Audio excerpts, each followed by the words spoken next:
I know, right? Don't take too long with that, Ron. Fam, I know. God, I had no attention. I'm sorry. Smooth, you ready, man? I got a question for you, too. Let's get right into this because we're already late now. Wanted receivers and edge rushers. Now, headline today, 49ers free agency 2026. $43 million in cap space allows for signing big ticket talent. You would think, John. Don't mess this up. You and Kyle, don't mess this up, man. This is important. This is really important. It can't be emphasized enough how important it is. The Niners' ability to manipulate numbers, though, that could move that 43 mil up to maybe, a few more because, there's going to be some people that, you know what? We've restructured every contract on the team, haven't they? I don't know. Well, anyway, the 49ers seem to find ways to get more money if they need it, where it needs, depending upon necessity. However, we all know how the Niners traditionally won't break the bank at this particular time of the season. The 49ers like to wait, run the game a little bit, a few weeks, assess what's going on with the team, where's the void, where is the weakness, we'll address that. And then at the halfway point of the season, if there's a star out there, they go after him tooth and nail, only to find out he's not available or he can't come. So you got to be careful about that. They might pick up an important piece right now, but we'll see. There are free agents that could help lift the team into a better position for 2026. But as I say, will John and Kyle do something special regarding what has become a really dire situation at this point? Because the NFC West the NFC West has shifted back to being hardcore. So to the phones for your wish list and the names that inspire you the most for some serious wide receiver help and veteran personnel that can boost the Niners. Weak is not a word that defines a pass rush. There's some other names that just say nothing nice. Jesus, that was a bad pass rush. And still, see, this is the thing. Even as bad as that pass rush was, the 49ers only had a couple of games where they got a really serious ass whooping. And Robert Saleh left us, though. Okay, so they got to have personnel this year. You cannot get by with what Robert Saleh did, because he's one of the few people that can do those kind of things with nothing. I'm saying nothing, but I'm just saying guys that are like they were. We got a bunch of kids, second-tier players and stuff like that. Come on, man. And we still managed to go 12-5. So it looks like the Niners will be doing a world tour this year as well. Australia and Mexico. Hey, Tony! Tony already told us about where they're going to be playing at, though, so he won't be there. And Mexico will have the honors. Niners will meet the Shams in Melbourne, Australia. And that contest is now expected to take place on either Wednesday, September 9th, or Thursday, September 10th, according to Mike Florio of Pro Football Talk. You know what I love about that, fam? See, the Shams, if we could just get through camp without everybody getting all beat up, killed, and thrown out into the IR immediately. Can you imagine how bad the 49ers want to play the Shams in week 1? Remember last year?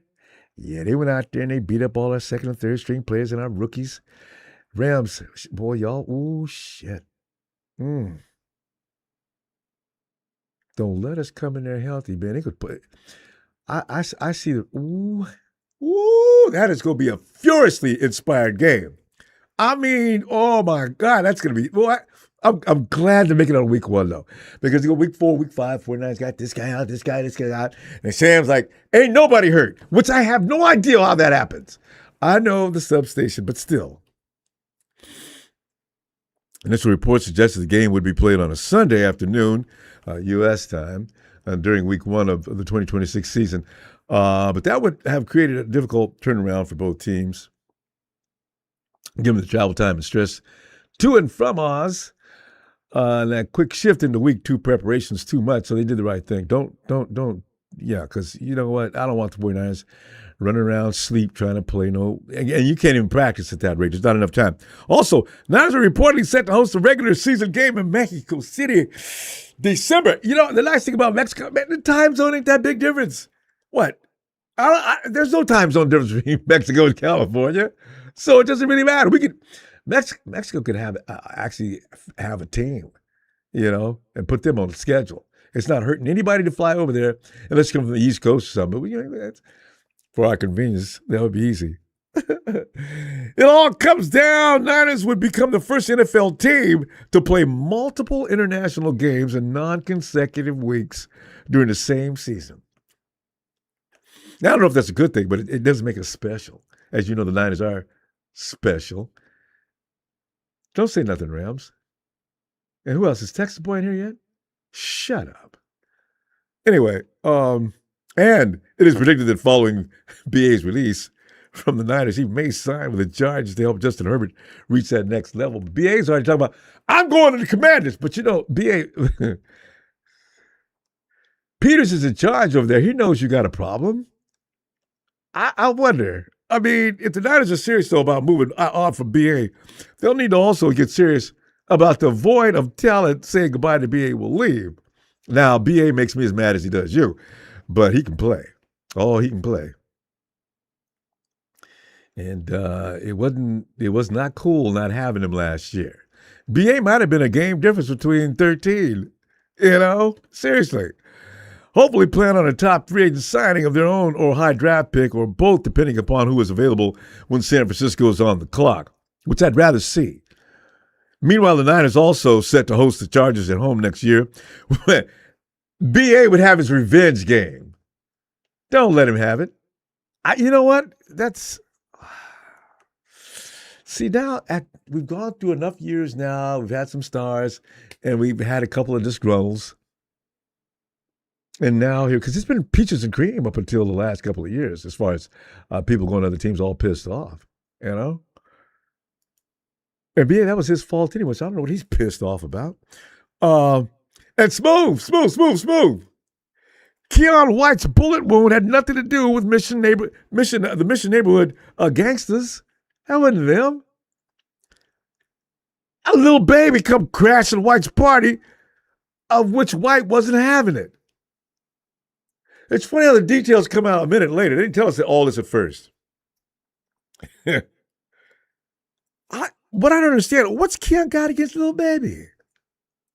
That he got that mad and people start shooting. Smooth, I know you know what happened, though, man, because I know you, man. Smooth is on top of everything, man.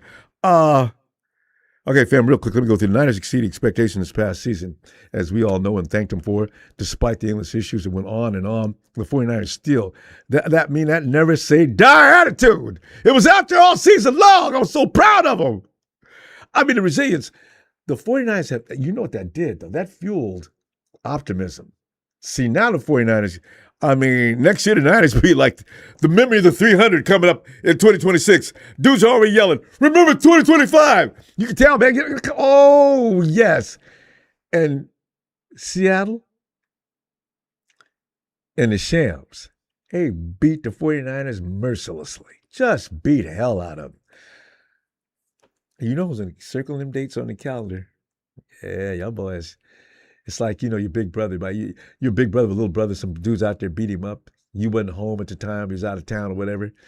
You get back into town. Okay. Where the mofos at? Let's go.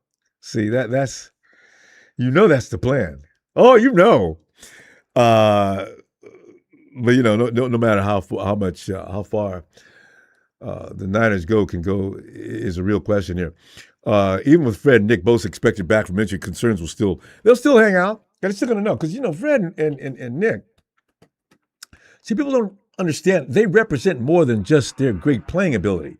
Fred and Nick keep everybody in line. You can see Fred out there putting people where they're supposed to be on the field. Nick was holding talks every weekend, from what I understand, addressing the entire team. So, you can't have guys like that leave. The NFC West, featuring the Super Bowl champion Seattle Seahawks, is loaded, meaning there's little room for error. Man, 49ers can't make any offseason mistakes. Cannot. cannot do it. The obstacles are going to be rugged. Looking at the negative first, there's a significant uncertainty regarding the receiving corps, as we all know. The painful reality is that GK tore that Achilles in the playoffs, and that was really late. Now, they're saying all kind of good things about his recovery being faster than usual. They said the same thing about BA last year. Faster than usual for most people. George Kittle's nobody's most people, as you know. He could be back sooner than later. But how soon are we talking? Juwan Jennings is a free agent. Barring any sudden tone changes in Santa Clara, BA's time in the Bay is definitely over. If JJ doesn't return, the team will have always injured Ricky P, and not much more than Ricky P. Now, Ricky can play. Oh, hell, he can play. But he can't be the only guy. And the rookies, how many rookies we got that come up lame and get on the IR immediately as soon as the season starts? That is ridiculous. Are we the only team in the league that does that? Kendrick Bourne, man, hey, John, don't even think about it. Sign him yesterday, because you don't know what's going to happen. At least KB can stay on the field. KB is very interesting with that, ain't he? KB he never got hurt when he was playing with us before either. He had a game here and there, but he's hurt, but he still played. Yeah, KB's tough. You know, that's got to be Polynesian blood, don't it? Remember, DeForest Buckner never got hurt either. Oh, no. But we had another. Our safety got hurt all the time. Okay, no. The same goes for receiver returner Sky Moore. Is currently constructed. The offense lacks proven reliable targets for B. Purdy. Defensively, the numbers are also bad. I mean, it's frightening. Niners finished last in NFL with just 20 sacks. Good Lord, they missed Bosa. And, of course, the first-round pick. Of course. It can't be the second or third round or somebody else. It's got to be your first-round pick. Boom! Down with an ACL. I said, McHale was coming on, and as a matter of fact, all of a sudden, if you didn't notice, it was marked. The run game for the other team started getting better. Is that a coincidence? Hell no, it's not a coincidence. McHale can play. He just needs to get this rookie year out of the way. Bad thing is he missed valuable time. He could have got even better. Okay, nothing can be done about it now. The good news, the Niners have plenty of salary cap space to use this offseason. Unlike last year, they are not staring at a long list of high-profile internal free agents, so they're saying goodbye. As we told them goodbye, as a matter of fact, for some of them, Niners have around $43 million. Everybody's aware of that. Outside of JJ's, Niners don't have a lot of in-house free agents to worry about. This is another good thing. That flexibility could allow Lynch to be more aggressive in free agency or per trade. All right. You know, but that don't mean Max Crosby's coming in. You know what? Max Crosby, somebody said, was that Ellis who said, get over that? Yeah, Ellis is right. Max Crosby's not coming. First of all, to get Max Crosby, and Mark Davis has not hinted toward getting rid of Max Crosby. Max Crosby just told him that he maybe had enough.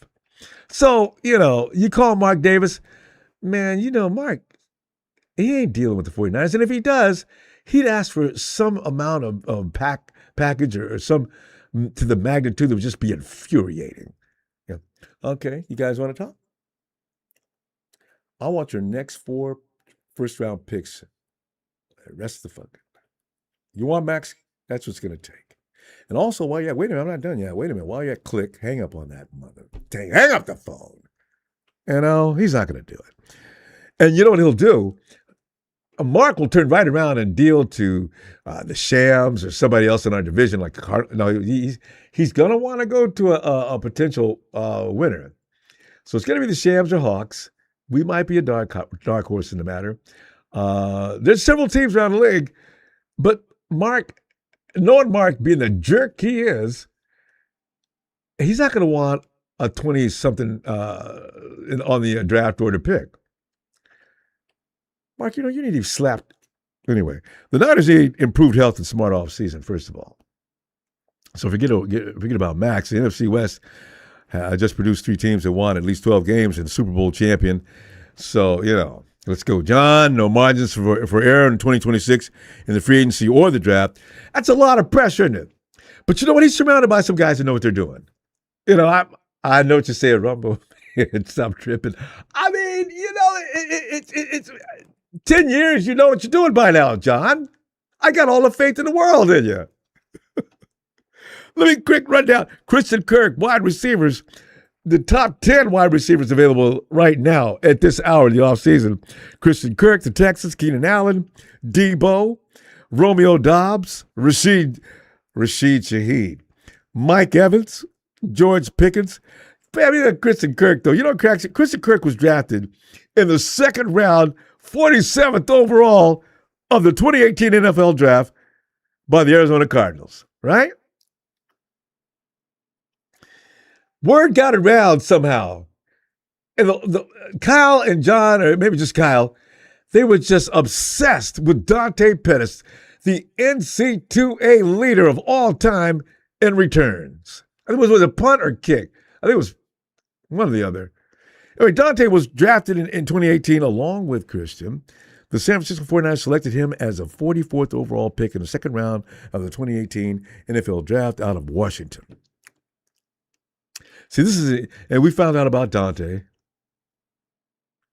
This is an example of what cannot happen in this upcoming draft. Don't be doing those kind of mistakes. The scars are still there, John. Kirk's 29 disappeared for much of the 2025 season, and Houston then flashed in the playoffs with 8 catches for 144 yards and a touchdown in a win over the Steelers. Question is, can the Niners bring back the 2022 Kirk, 1,108 yards and 8 touchdowns he achieved with the Jags? He'll likely cost, though, $18 million at the most. He got that on his last contract. He didn't do nothing. I'll bring him down to 15, see what he says. He's not on top of my list. So Keenan Allen, Chargers pass. He's 33. We don't need anybody. Wan'Dale Robinson. Wan'Dale's only 25. He's a wide receiver. Only 5 receivers in the league have more targets in the last 2 seasons. But he played with the Giants. So that's probably why he got all them targets. Nobody else could catch the ball.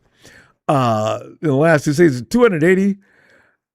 Nobody asked, Jesus, 280 targets. And while the other 5 average 18 touchdown catches in that span, Robinson has just 7. So he's coming off a 1,014-yard season with 90 catches, but only 42% of those catches resulted in a first down pass. Let's pass on Wan'Dale. That's out. Deebo Samuel. Well, you want to get into a fight with another 49er fan? Talk about how badly you want Deebo Samuel. I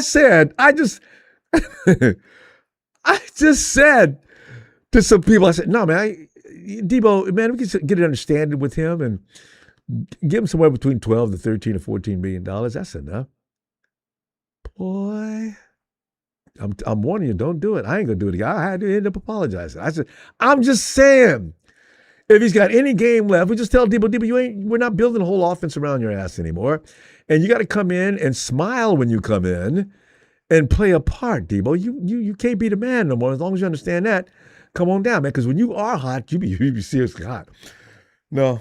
Romeo Doubs, Packers, 25 years old, has had steady mid-level production in Green Bay, averaging 50 catches, 600 yards, 5 TDs a year in his 4 seasons there.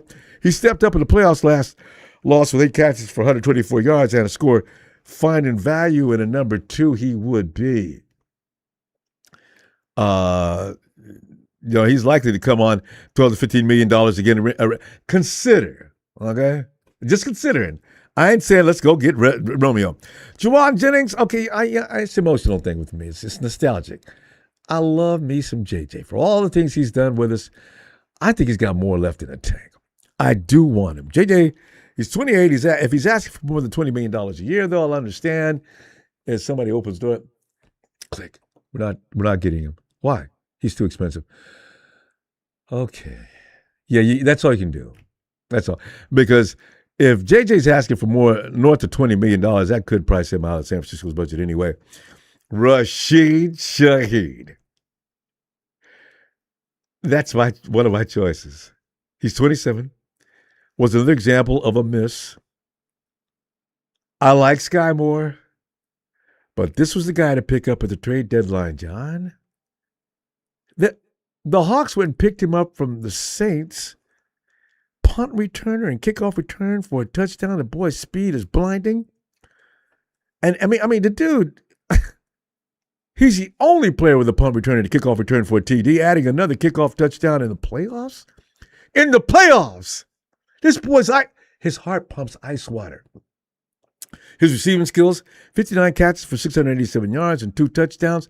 If Seattle makes the mistake of letting his guy go, I'm on the phone so fast.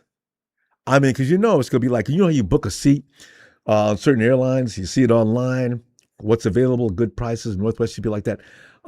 You quick, as your finger goes down to hit enter, bing, too late. Oh, God. Down to the next level of prices. Got to hurry up. I don't believe they're going to do it, though. If you let Rashid go, you'd be a damn fool. Seattle, he'll cost $15 million. That's okay. I don't know how many. Seattle's got how many people to re-sign? They'll keep him though. I just know it. Yeah, he's my first choice. I know we need an X. I'm drafting an X. I'd risky, isn't it?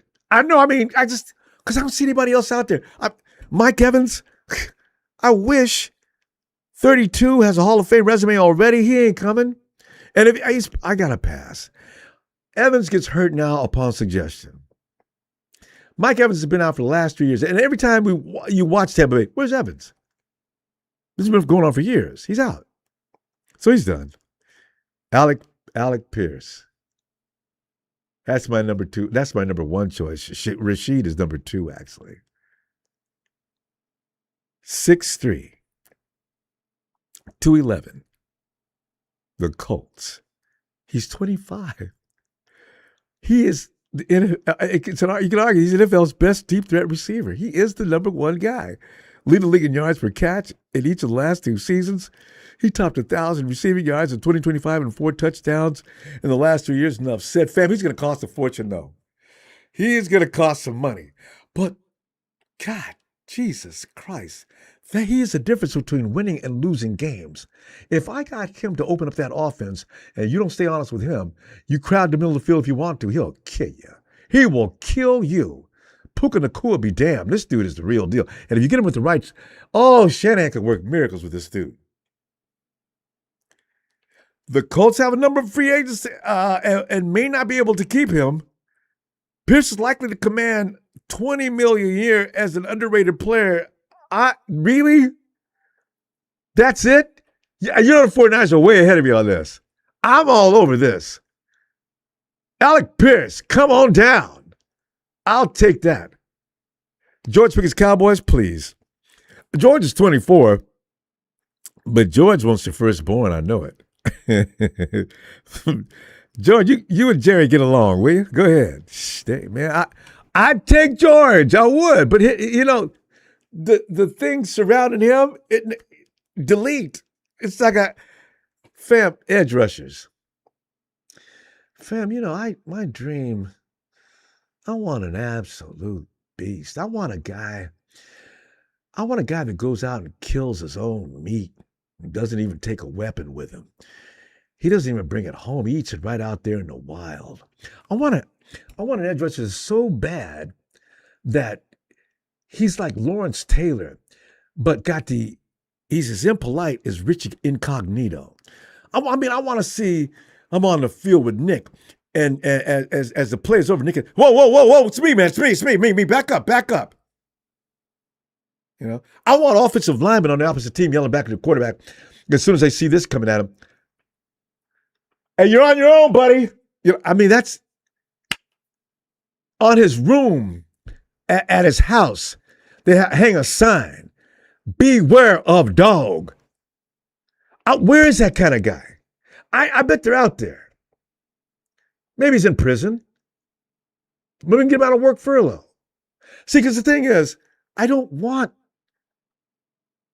want fear like we had in 2019. We had DeForest Buckner and Eric Armstead up front. And guys like Jared Goff were like snapping the ball and couldn't even see the ball for watching the line. And as soon as the ball was snapped, they're getting rid of it. I want that. I want fear and intimidation. There's nothing like that as far as free agencies. I seen a bunch of names. Trey Hendricks is the only guy that appeals to me. The thing is, an injury-shortened season is an elite pass rusher across the past 3 seasons. He ranks in the top 5 at the position in PFF pass rush grade on the true pass sets, 92.5, and is one of the just 6 edge rushers with a pass rush win rate above 20%. Most importantly, he turns that dominance into a sack production, having racked up the 3rd most sacks, 39 in the NFL since the start of 2023, despite missing 10 games.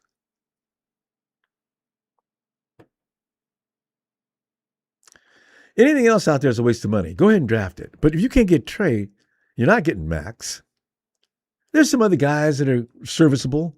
I don't want serviceable anymore. I want kill. Okay, we'll find. Fam, any suggestions you got? Let's discuss them. And, yeah.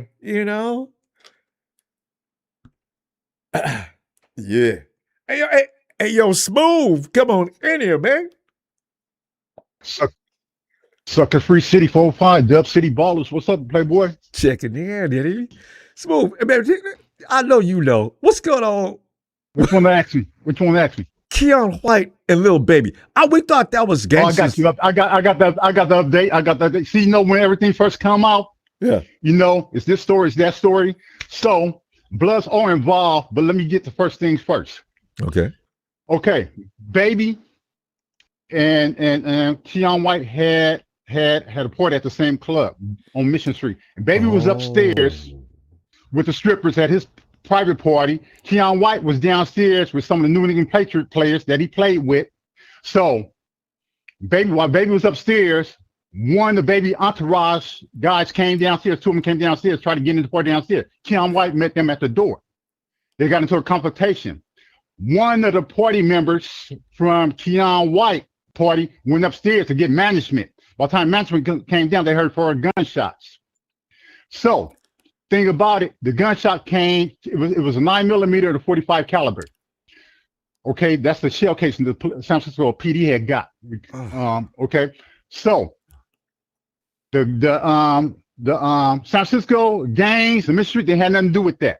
That came from Lil Baby entourage. So whoever pulled the trigger, was it Lil Baby, somebody in entourage? They don't know, but it's bigger than that. Baby is on the RICO, being investigated for RICO. He's from Atlanta, Georgia. They've been investigating him for like a couple of years now. They're building their case.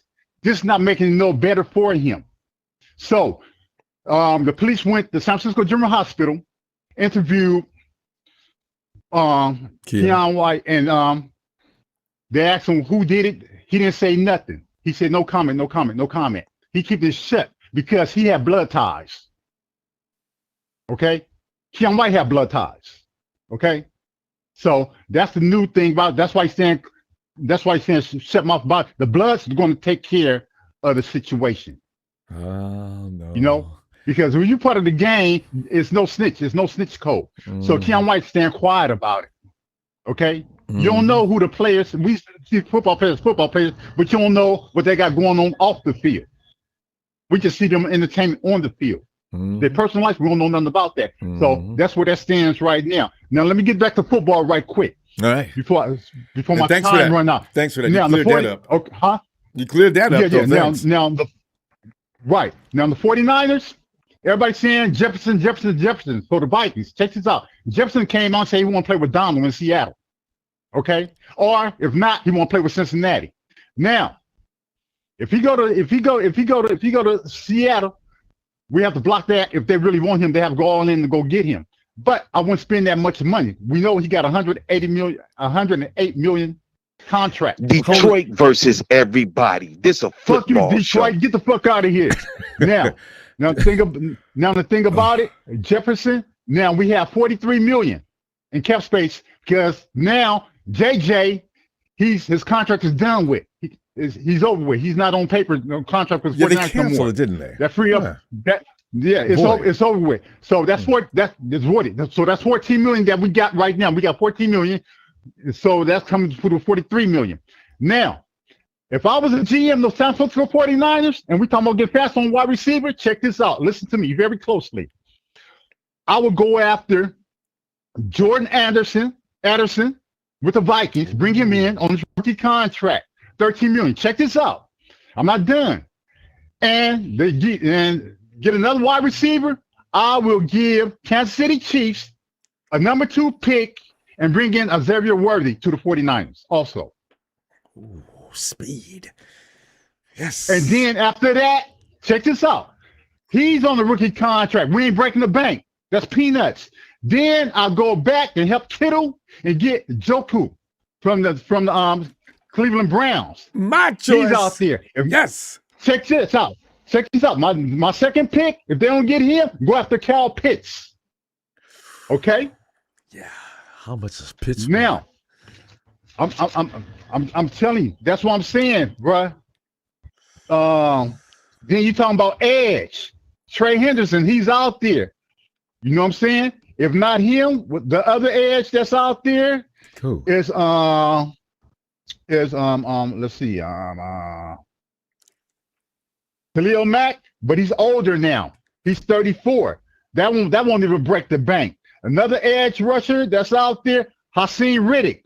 He's 31, but we're trying to get younger. But if they can give us like 2 years and they still got that in the tank, that won't even break the bank because they're older now. They're not going to cost that much. Hassan was weak last year. Or we can go to the draft.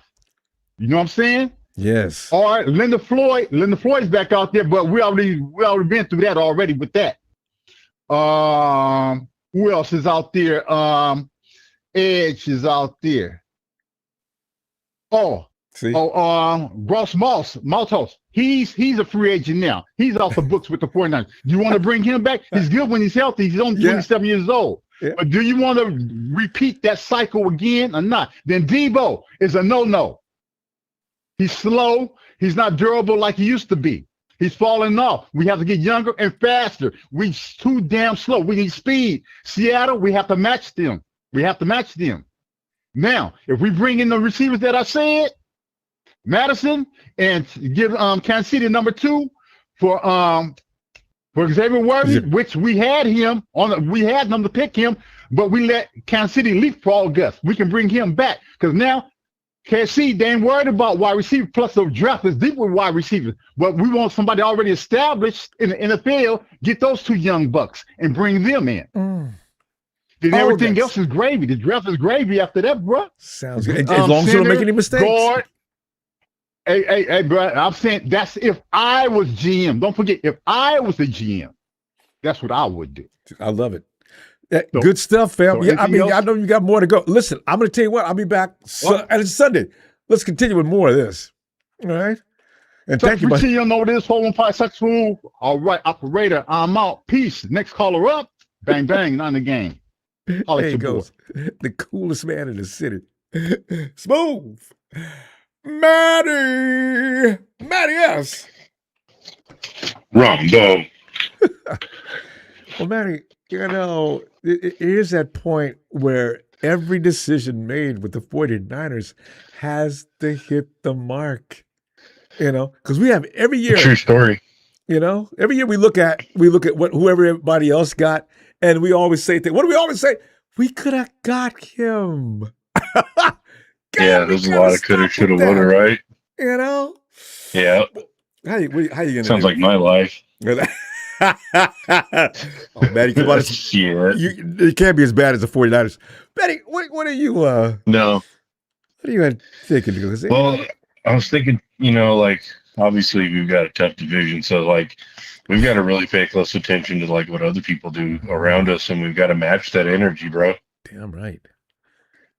You know, so it's like Smooth said, we might have to do some defensive picking up people that you know. If Jefferson is thinking about getting back, because he probably likes Darnold, if Jefferson's thinking about, hey, look, you guys can send me anywhere.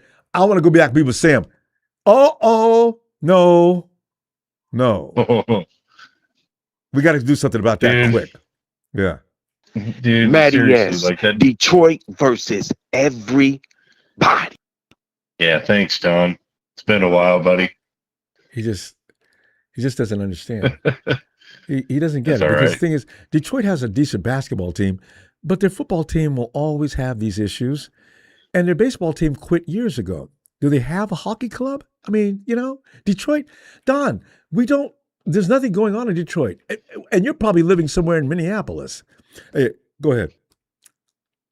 We should call up Calvin Johnson and bring him back because I know he'll probably play at a high level still, and then just have him whoop the shit out of the Lions.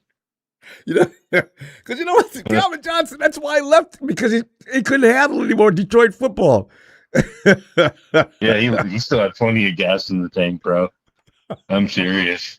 There's so many people He that left leave. a little early, but God, yeah. Billy, So I can respect it though, man. If like you're good with your money, and you've had a couple of really nice contracts, I don't blame you. But if Go you home. love the game, though, Matty, see, this is the level of pain that goes on in Detroit. True. I love the game. I've got enough money. I don't have to put up with this crap.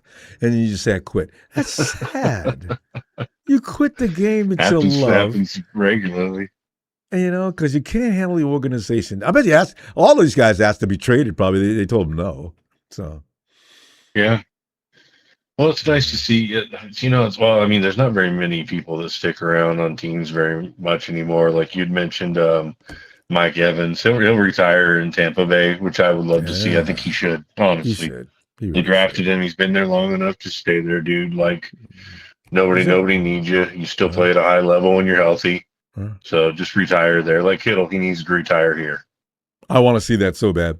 And both of them are going to the Hall of Fame already. So there's nothing to be proven 100%. by going to another team. George wants a ring. Mike's got a ring. To have a ring too, bro. Yeah, I do too. Mike's Evans has got a Well, ring. dude, the implications on that too, man. Because if we can get a ring in the next couple of years, dude, it'll give McCaffrey a ring, they'll give Trent a ring, that'll give Kittle a ring. I mean, it'll give everybody, but it'll just some of the guys that have been doing this for a while. It'd be nice to send them off with a. It would be nice, and because Trent Williams gets a ring next year, he'd leave. He's only hanging around, trying his best to wait. Yeah, Fred Warner and Brock Purdy have already promised next year's Super Bowl is ours. I'm taking them seriously. I hope so, dude. It's all about the health, man. And then I don't even want to talk about the stupid thing, the thing we want to mention right now. It's just not even talk about it right now because it's going to linger until it's fixed. And then next year, if anybody gets hurt, see, you guys don't want to take that substation seriously. See, and that's when Jed's probably okay. We're moving. It just sucks that we didn't take care of it originally when it was super cheap to take care of. I know, right? Hindsight. In comparison, where would the $20 million still isn't cheap? No, but for that family, yes, like retire heavy metal. Especially if it's the dividends are going to keep. You know how many more games you could win if what is being said about that thing is true. Now you keep guys on the field. Matty, do you know in the last few years, the 2020s, 49ers have won more games as opposed to losses than any team that's already won a Super Bowl. The Shams, the Hawks, the Eagles, none of them have accumulated as many wins in the last decade as the 49ers have. Yet they've all got a somebody brought up something the other night that I forgot to bring up, and then there was like two callers later, they brought it up. I was like, oh crap, I forgot to bring that up. And they were right, because in a similar time frame, the Seahawks and the 49ers have both been to 3 Super Bowls, and they've won 2 and we have won none. Mm-hmm. And they almost won all 3. The Shams have been to 3, I think, right? They're one. The Seahawks. They're 1 and 2. I'm thinking about Shams. Yeah, all these guys have been to the Super Bowl as many times. We've been to the Super Bowl as many times as anybody, but we just can't come out properly. I'm tired of it. That last year, I'm tired of it, man. Oh, real tired. And that last year against the Chiefs, they were finally vulnerable. You see, the first time we've seen them, they were all that in a bag of chips. They had that mojo. They were just They had the refs. They had They that did. mojo and everything else. Of course, they won. The league was loving it. The face of the Oh, and they had NFL, what's his face? Patrick Mahomes, That little wide receiver. Tyreek Hill, One's in Miami. Tyreek Yeah, Hill, they had Tyreek Hill too. the cheetah. That guy was fast. And they had a couple of experienced guys too that were fast. That's what Kansas City. Yeah. That's what They they did. build their offense around, fast receivers. So Yeah, they'll figure it out again. But yeah, we won't see Mahomes for a while.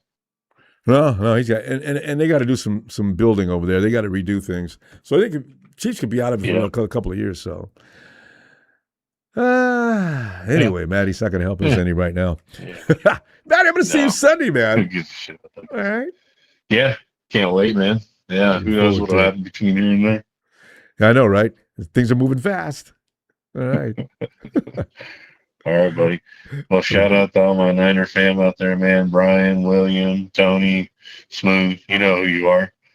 All the people I talk to in the chat. So, and then all those Rams fans. Hey, you guys can all kick rocks. And drop off a cliff or get into a toilet and just flush it.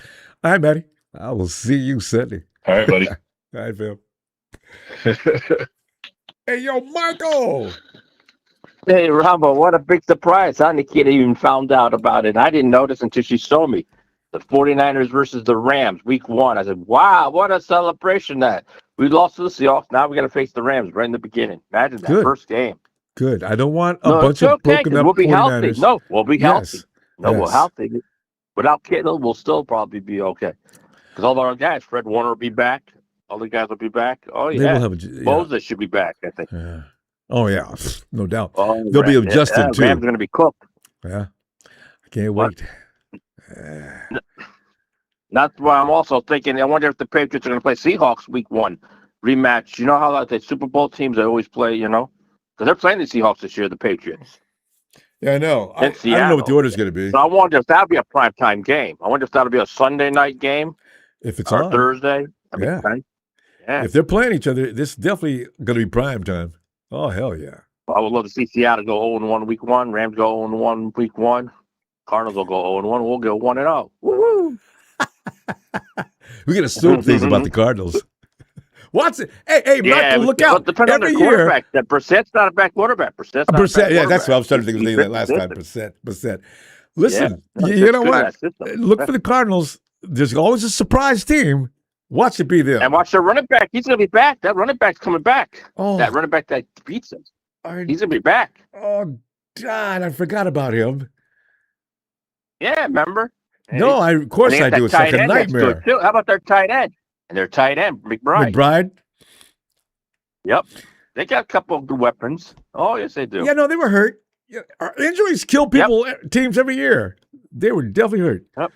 So now we got Combine, and now we'll have to see what the draft brings us now. Oh, I forgot about the Combine. That's going to be coming up real soon. Free agency is going to be what do you like, Michael? Tough. You got any names you like in the free agency for wide receiver or edge? Free agency? I would, if I tell you this, if Seattle really want to go after Jefferson, we should double slam them and go after him. We need to get somebody like Jefferson. If Seattle tries to get him, we're going to be cooked. Imagine receiver corp on Seattle. And also in Jigba. And they're running back. Oh, God, Holy no. Crap. We're not going to be able to stop that three-headed monster. Nobody will. Nobody's going to stop the three-headed monster. Not even the Shams. Hey, and what about what's his name who got hurt last year, the running back? Devontae Adams might be leaving too, the Rams. I think Devontae Adams, is he a free agent? Yeah, Devontae's just looking around. He ain't. I don't know. Did they give him a 1-year contract? You know what? I think he's going to go to Pittsburgh. And after that, retire. He's going to go play with Rodgers, I think, one more time. Watch out. Devontae Adams could end up being Pittsburgh. No, I'm just saying, because if him and Rodgers could retire at the same time. It's a logical thing. Get back with his boy. Yep, and retire at the same time. That could happen, Rams. Yeah. What are you going to do about it? You only got, one receiver and then two Atwell or whatever. That's it. You got nothing. You're getting deflated. You're getting exposed. They got Puka. That's all they need. They got to Yeah, come. Puka, They're running the crybaby big time. Puka. No, he's crybaby Puka. Oh, well, no, I Crybaby mean, Puka. Crybaby. well, he's not going to stop doing that. He's a child. But they No, got he's a crybaby. they just run them 2 tight end sets. They're going to big you to death. They tried to big Seattle to death, and they got beat up. I love it. So And you're saying you're thinking that Ayuk is going to go to the Chargers? Chargers or he's dying to get to Adam Peters. Probably heard about him wanting to come to the Commanders. Adam wanted him last year or the year before last, should I say? Oh well, let Washington have him because look what happened to Debo. He was waste with Washington. Let Ayuk go there and he'll be another waste. He'll be 0 for 2. That's what I'm thinking. Washington. If Peters takes him, he'll say, "Okay, well, I'll give you $13 million a year. You got to prove it to me that you can stay here and be productive." What? Yeah. I'm Brandon Ayuk. Well, I think he's getting slower a little bit. He's like I think for my age, they could probably outrun him. he got hurt, and that was a vicious tear. I wonder what he looks like now. I don't know. And I think I would take Ayuk's money and try to go after that center for Baltimore or the other center for Minnesota. Either one. Yeah, they're go for Baltimore first. If you can't get him, go. They're definitely going to have to do that because Brindle's not. Now I want to know how much money are they going to give that kicker? How much money you thinking? How many years do you think they're going to give that kicker? Eddie P, you got to get his contract. Right, put some money in his pocket. You better keep him.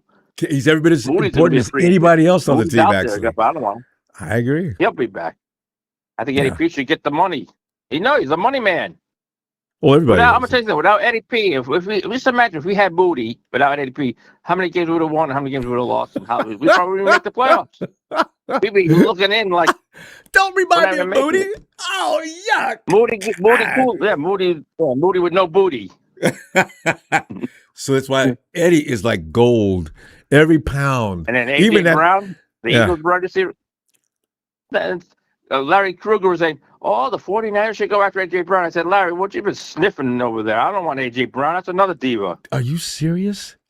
Krug suggested AJ Brown? And I brought up, this is what I brought up. I said to, Larry, how about the 49ers try to go after the guy from the Saints, the receiver, Ali or whatever, or London? Oh, no. They're not as good as, no, they're not as good. Michael, has it come to the point where we need to actually learn to tolerate good football players with a bad attitude? I do worry about that at times. I like the Colt receiver. Now that guy I like. I like that guy. He's Alec doesn't have I like him. Well, he's not a personality problem. He's not a head case. He's a great player. No, I think he's got more brains than he looks good, and he'd be good to bring us. Uh-huh. Oh, he's the best in the league. He's my who's pick. out there in the draft too? Yeah. Ronbo. You know who's out in the draft? Trey Lance's brother is out there, and they predict him. They might go to the Patriots in the second round. The receiver, Trey Lance's brother. I didn't know he had a brother. And it's wide receiver. You seen him? Yep, have you seen him? Receiver. Have you seen him play? Wide receiver. Mike, have you seen him play? They said he looks good. They said he looks good, but I don't want to. Would you imagine if he falls to the 49ers? Oh my God, Lance to Lance. Okay, but I got to go check his film out. Good. That's a kind of. I didn't know Trey had a brother. They never talk about him. Yeah, he had a brother. My dream is hoping to get one of our callers. Was it his son? I'd love to see him come to the 49ers. One of the callers, the one guy that called in and said his son or stepson plays receiver from Montana State. Maybe we should go for him. That'd be nice. I'd love to see him come to San Francisco. Ellis, I'd love to see Ellis's boy come to San Francisco. Then, that's his. That's what I would love to see. I would love to see Ellis's boy come.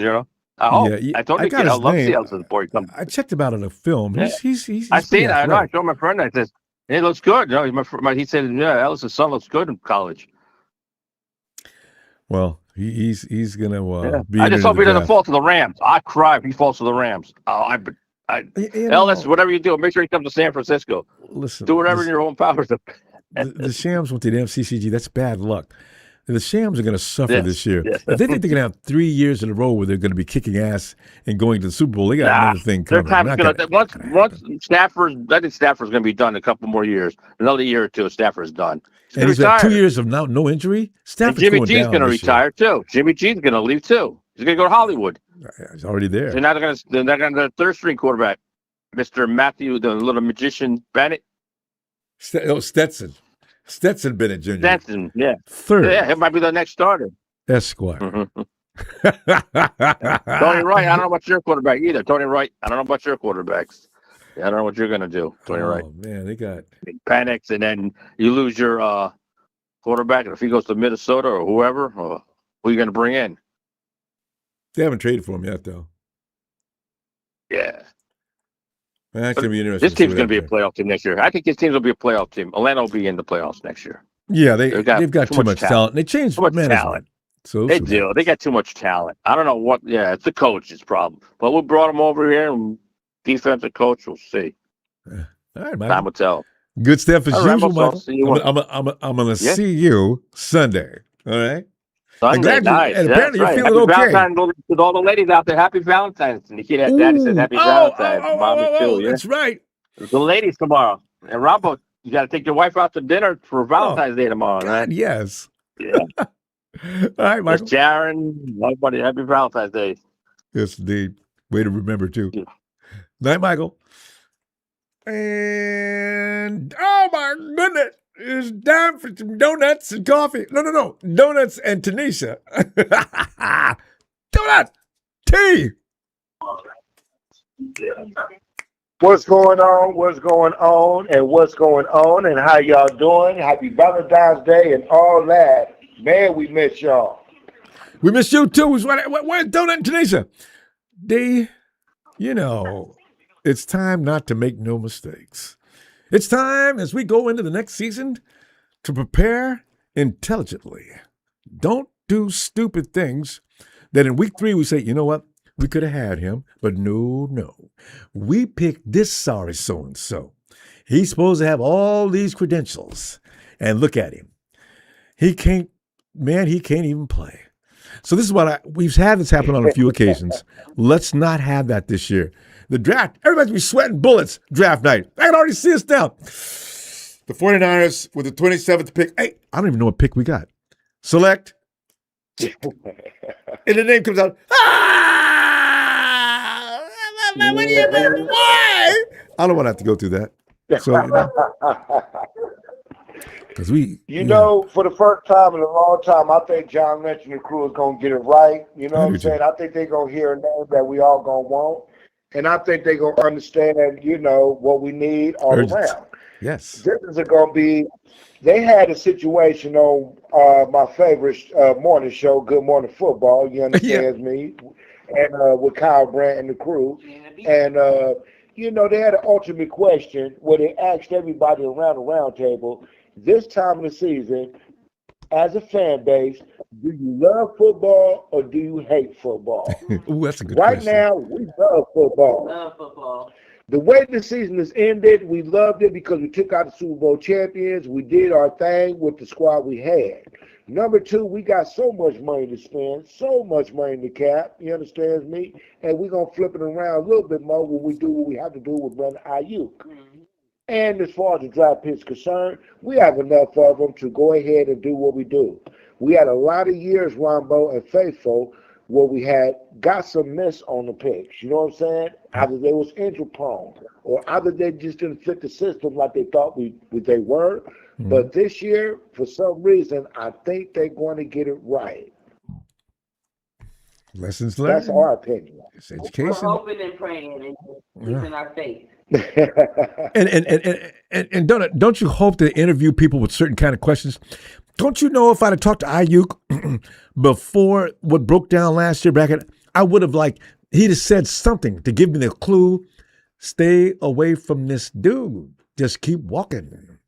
I don't want. Yeah. You never know what a middle case you're talking to, so it's hard.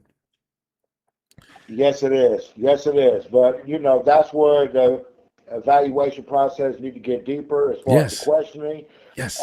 They need to do some more psychological testing, questioning, whatever they need to do to protect these players, but also to see what they cerebral is like. You know what I'm saying? See what they're thinking. You know what I'm saying? Because they have a lot of players that came from hardship that actually did well and caused no harm. Did well, won NFL awards as far as the Walter Payton Man Award a year, year award, stuff like that.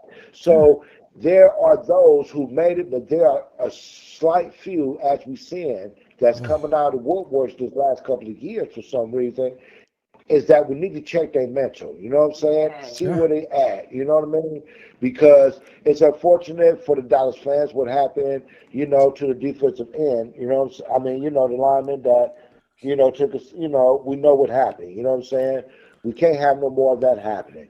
We can't have players walking out, you know, on deals, walking out in the middle of the games like we had last year with our linebacker. No. You know, we can't have Brandon Ayuk situation. We can't have players getting caught up, you know, where they're not supposed to be. You know what I'm saying? We understand you make the money. We understand you plan the dream that you want to play. But when it's all said and done, you still got to be careful.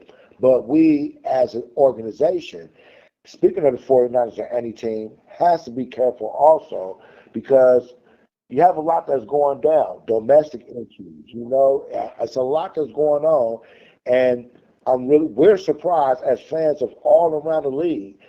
How do you get to your dream? How do you make so much money? But all of a sudden, you crash out.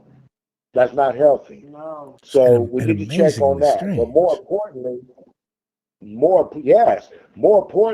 for this organization, and I spoke on this, I think back in 2018, and was doing a little bit better at 2019, you know, went to the Super Bowl or something like that, next couple of years, and then we went back down to where we at now. Faithful, do you agree? We need to figure out a better training crew. You understand me? People that make sure that they have people in the offseason doing what they need to do. You know, I understand players like to, you know, go to specific places and train on their own, but we need to make sure that they're keeping up what they need to do as far as soft tissue issues, nutrition, and whatever it takes. Because our team, a lot of people got injured, but we was the most injured team this year as many years. You know what I'm saying? Yeah. And it's a lot of teams out there that's all together for the whole season. Something is not right. You know what I'm saying? Unbelievable. And, yes, you know, and I'm not going to go with, you know, the one facility everybody talking about. I'm not going to go with that. You know what I'm saying? I'm going to go with, the, you know, the whole training crew, you know what I'm saying, from top to bottom, from the people that take up the players to the people that make sure the players can get on their IV when they need them, to the people that make sure that people's not going through heat stroke and all that.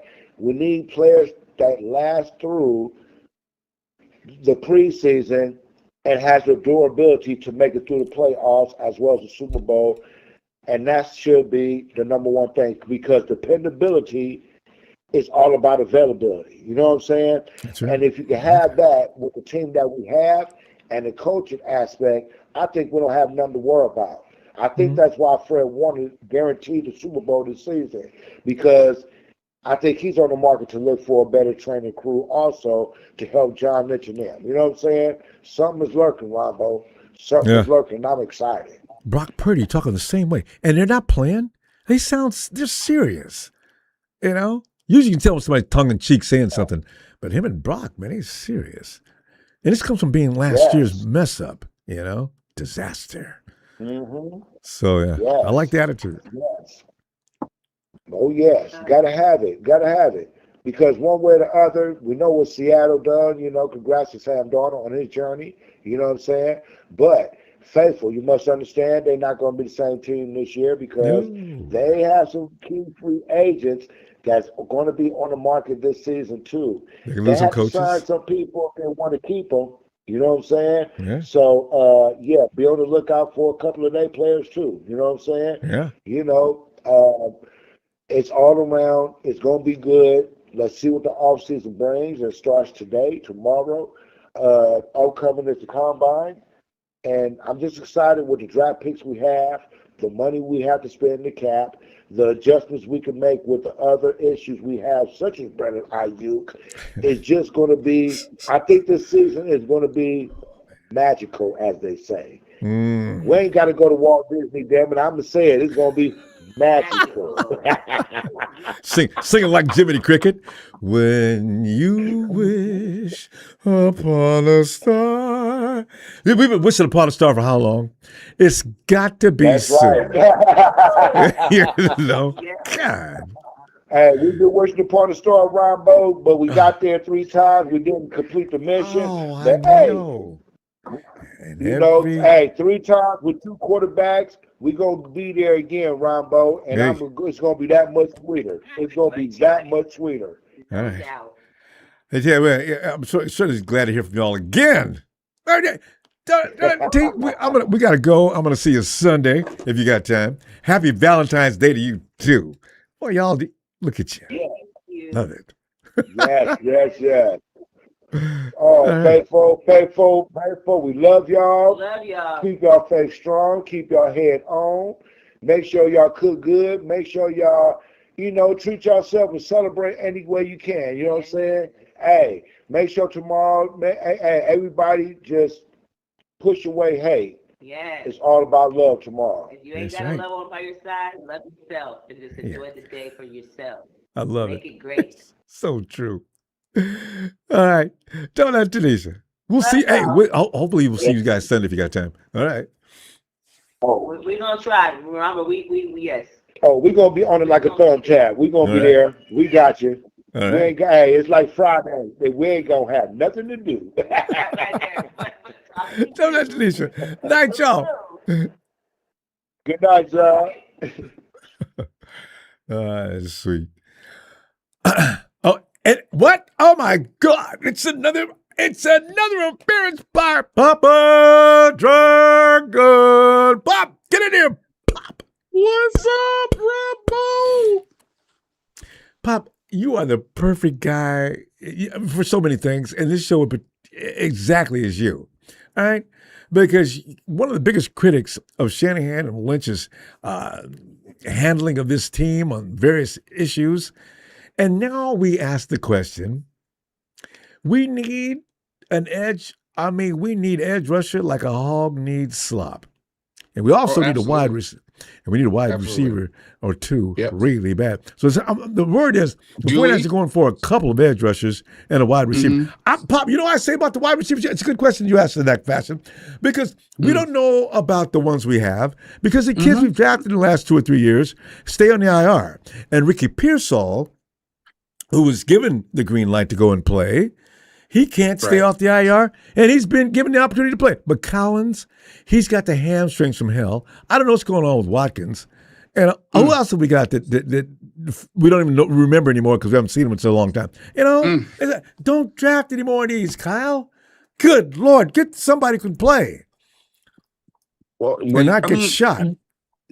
as Kyle is really started very few rookie receivers. I think the only 2 he's ever started since he's been there has been Debo and Ayuk. Yeah, Debo didn't have any choice. Ayuk didn't really. He sort of played him, but he played around him. Ayuk was doing clear out routes and things like that from the beginning. And I think that had something to do with the falling out that they had too. No, that still has a place in the game. No, Yeah. no, the Ayuk thing is very deep. I don't even want to get into it because he's not even going to be here. Yeah. During my time, only thing I can basically say is that right now, the main player I'm trying to sign is Pinero. I'm trying to get him locked up. Damn right. God, I agree. I think he's the most important player they need to sign right now. That's still with the Yesterday. team. As far as the wide receivers go, a lot of things change when you can run the ball, Ronbo. A lot of things change. That offense works when you can run the ball, and they definitely need to improve that offensive line.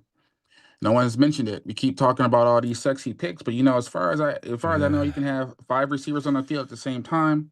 You can have 3 tight ends on the field at the same time. So if I would go after anybody with like stupid money, I would go after, and you're gonna love this, Rombo. Okay. I would go after Kyle Pitts. You That's know who I I'd go would. after. Yes. I would go after Kyle Pitts. I mean, I think that getting a tight end that can stretch the field, stretch the middle, stretch the side, that can break off from the offensive line. I think as far as salary goes and ability, I think that's a cheat code. He'd be worth it. Yes, he is. No, and I think it's a cheat code when it comes to salaries. I don't, as much as I like Alec from Indianapolis. It doesn't mean he's going nowhere. I know. It just doesn't mean that. I mean, we don't even know who's going to get franchised. We don't know anything yet. So anything that we talk about at this point, speculation. As far as like other big names coming out to San Francisco, I don't think there's going to be a lot of guys chomping at the bit to come here because again, let me break it down like a fraction. I'm just saying, just in general, there's some smoky rumor things going on that just haven't been addressed properly. You got higher taxes. You got a run first system.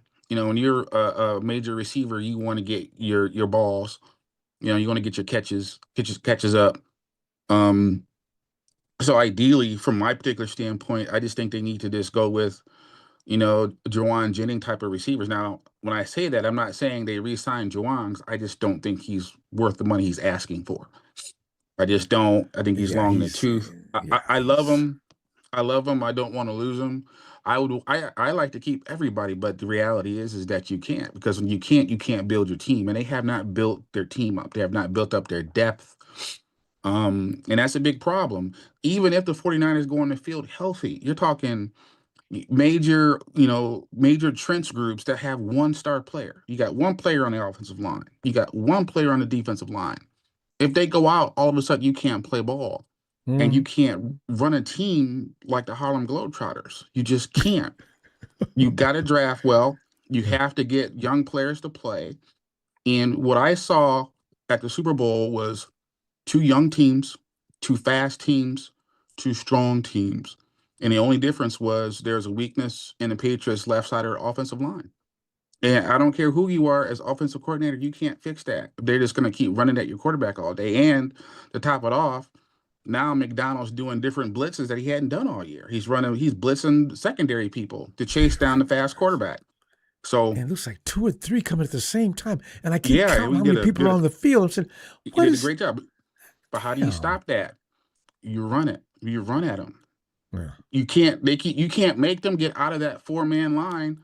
Make them bring a safety up. And then when they have to respect your run, that's when you go over the top with your play action pass. So they got to get the run right. So to me, and I've been screaming this for ages, that, your first 2 rounds of the draft should always be trench players. You can get receivers in the 3rd. You can get safeties in the 3rd. There's a lot of things you can get in the 3rd and 4th rounds. But they have to definitely start drafting. Screw that whole gold helmet thing. Oh, he has the gold helmet. I don't care about a gold helmet. Give me a dog. Give me somebody who can play. That's me. You know what I'm saying? Give me somebody that scares the other team. Yes, that's please. what I'm talking about. Yes. But right now we got Granddaddy at left tackle. I ain't hating on him. I ain't got nothing but love for him. But guess what? He's due to make $38 million this year. And there's gonna be a problem with that, from what I understand. We'll see. Yeah. No, they're gonna have to renegotiate. They have no choice but to renegotiate. And to tell Trent, get his big ass on his private jet and fly in. And get that contract signed. I think as far as free agents goes, I think you might be able to get Joey Bosa as a situational pass rusher, maybe get him on the cheap. Yeah, I'm not mad at that. Yeah, that playing with his brother would be a good deal. But they got to continue to fortify those trenches, because right now they're really a 9-win team that won 12 games. Now they won 12 games, but they look like a 9-win team. Less, actually.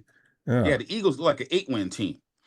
You know how much talent they got. So obviously, talent ain't everything. But let me give props to Shanahan though. This year, he did coach his ass off. He did show me something. He showed me something this year.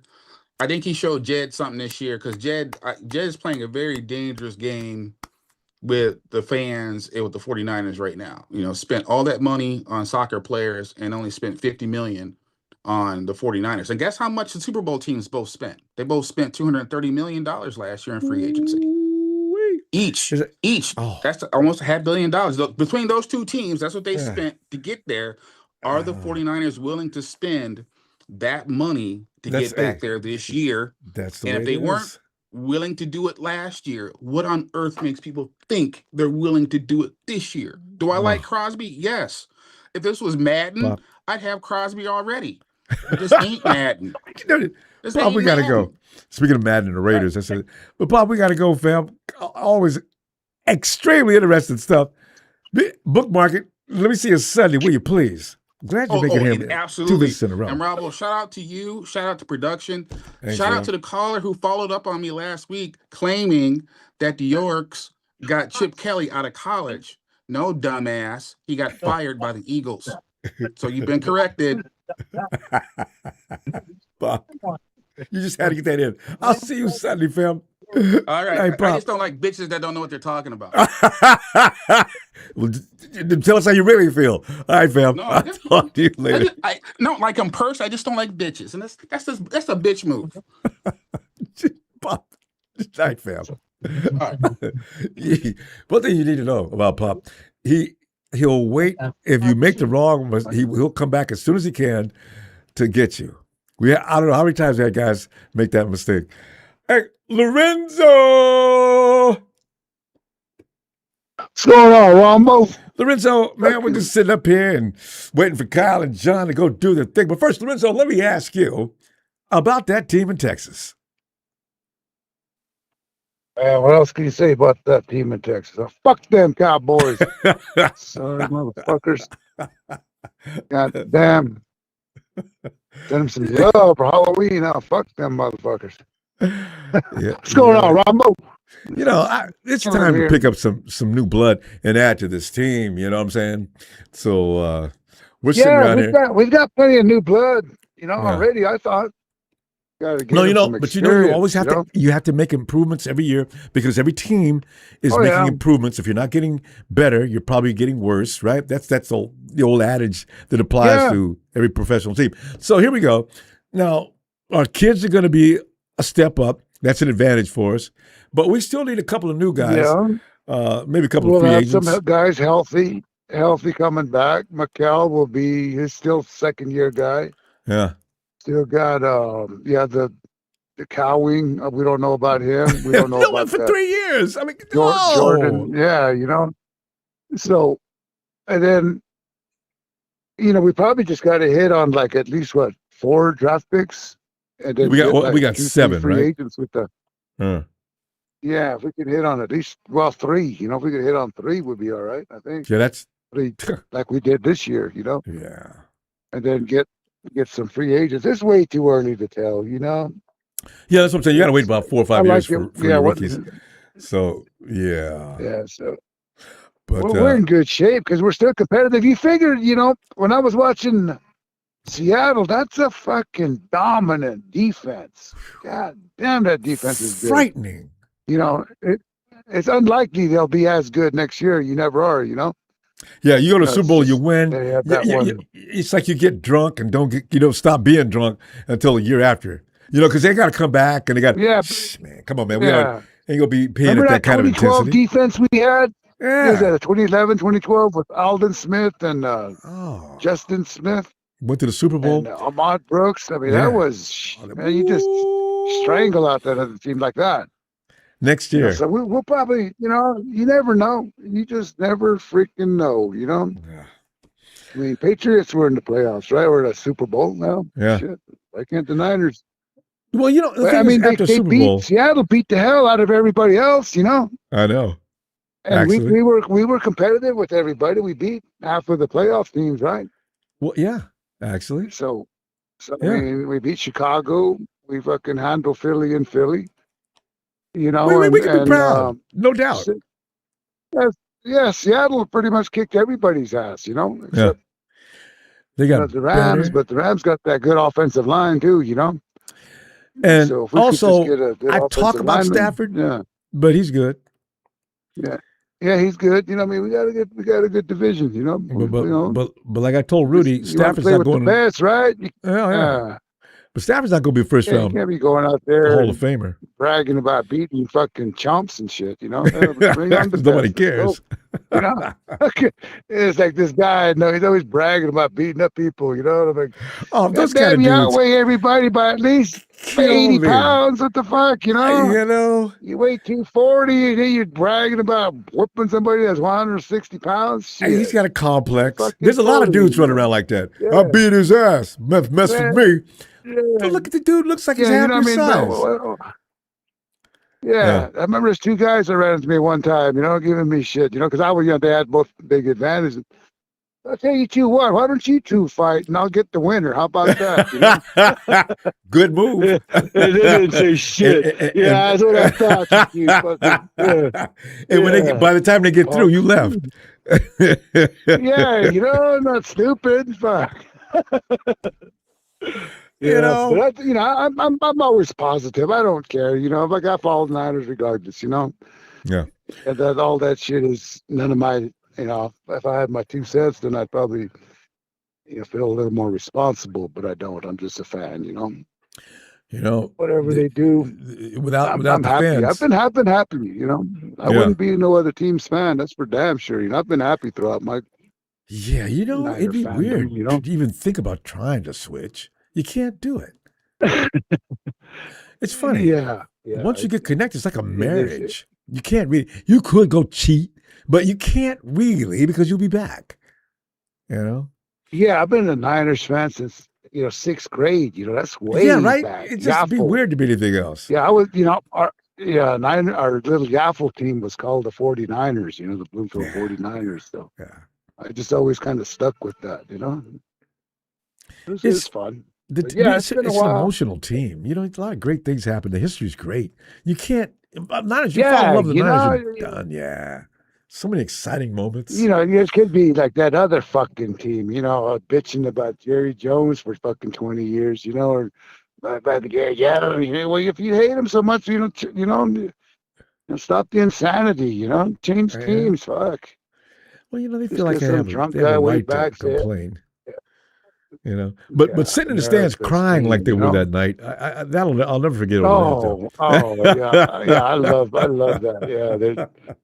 Yeah, they come in there all boasting and they lose. They're like all small and shit. Fucking won't even look you in the eyes a day later, because they really do believe they're going to win it every year. They really do. For 30 years. This year's 30 years, right? Yeah, for them. 30 years. They haven't even sniffed the NFC Championship. Or the playoffs. They've been past the first round once. That's seriously bad. Remember that one year? That one year they got I think they made it to the second round, but they had a bye. Remember, they were 13-3. Then they got their ass kicked out the first. What was that receiver's name? I think we did, didn't we? Did we kick their ass out? I forgot, but I mean, who was that receiver that thought he had a touchdown, but the ball touched the ground before he got to the end zone? And he's still mad about that. Yeah. That was about 10, I don't know, how many years ago. That was last, But really, who beat us this year? Just mainly Seattle, right? Seattle twice. They beat us twice, and the Rams. Yeah, the Shams it's not beat bad us. considering we were at the top of the, all three of us were top of the division, Yeah, and that's 3 out of 4 playing. While Rudy's trying to call us, you guys third place finish. We had the same damn record. Yeah, 2 against Seattle, 1 against the Rams, and and we, it was, that's not a bad season. I feel good about it. You line up Bosa, Fred, and McHale, and I'll take on anybody. Let's go. Damn right, I'll Nick, take on that too. same Seattle team. Because they can't run, they can't score on us either. But anyway, hey, y'all have a good night. Have a great weekend. Happy Valentine's Day. Bang, bang. Fuck them Cowboys. Hey, let's go. Gotta love when he does that. Eric, come on in, Super Bowl champion. What's going on, everyone? Eric, normally I was watching, there's a Rams fan, and I suspect he was in Seattle. I couldn't really tell what city was in. Seattle has a lot of statues and things all up and down the streets, which I really think is cool. I didn't see any, as this one guy is walking down the street in this huge crowd of Hawks fans wearing a Rams nasty-looking jersey. And it says, some guy posts him up saying, one of our soldiers out there. It says, salute to one of our soldiers out there. And Rudy seen it, and he posted it up. I said, you know what, Rudy. That what he's doing is pretty stupid. Why is he doing that? He walking down there to get attention or to get his ass kicked? You know, some people are kind of crazy. And he's walking down there and they're hitting him up and he's yelling back at them, we own you. We own the Hawks. I'm saying, see, this is the Shams, their whole inability to accept the truth. And I'm walking down a street full of crowd of Hawks telling them that I own them. And they just excused me a couple of weeks ago and won the Super Bowl. Why don't I find another route to take to go where I'm going, number one? And number two, what are you doing? And why? So, you know, it's a good thing to beat the Shams. If next year, if we could just sweep their asses, it would just make up my year. You know? Yeah, Oh, that's and I guess annoying. so I guess Levi, is it Levi North? Wait, which one's which? Oh no. It's SoFi South. Levi South. I'm sorry. SoFi? Yeah. I always got that wrong. Levi South? Levi South, because we're north of Los Angeles, so it's Levi South. You know what's so funny though? Some writer said I called us Lumen. Was it Lumen South? Yeah. I just okay. We deserve that, all right? But you know what? It's only this year. You got the Super Bowl. We'll take it for now. Yeah. Because can I tell you again? Y'all had a great season overall. I really felt like you guys had a good season. Yeah, no, it built character. One thing the 49ers did show the world is they've really got guts. Kyle Shanahan coached his ass off this year, and we were not about to have two back-to-back 6-11 seasons. So they went out there and they made sure that didn't happen. Fortunately for us, you know, and people say if it wasn't been for the schedule, you guys, no.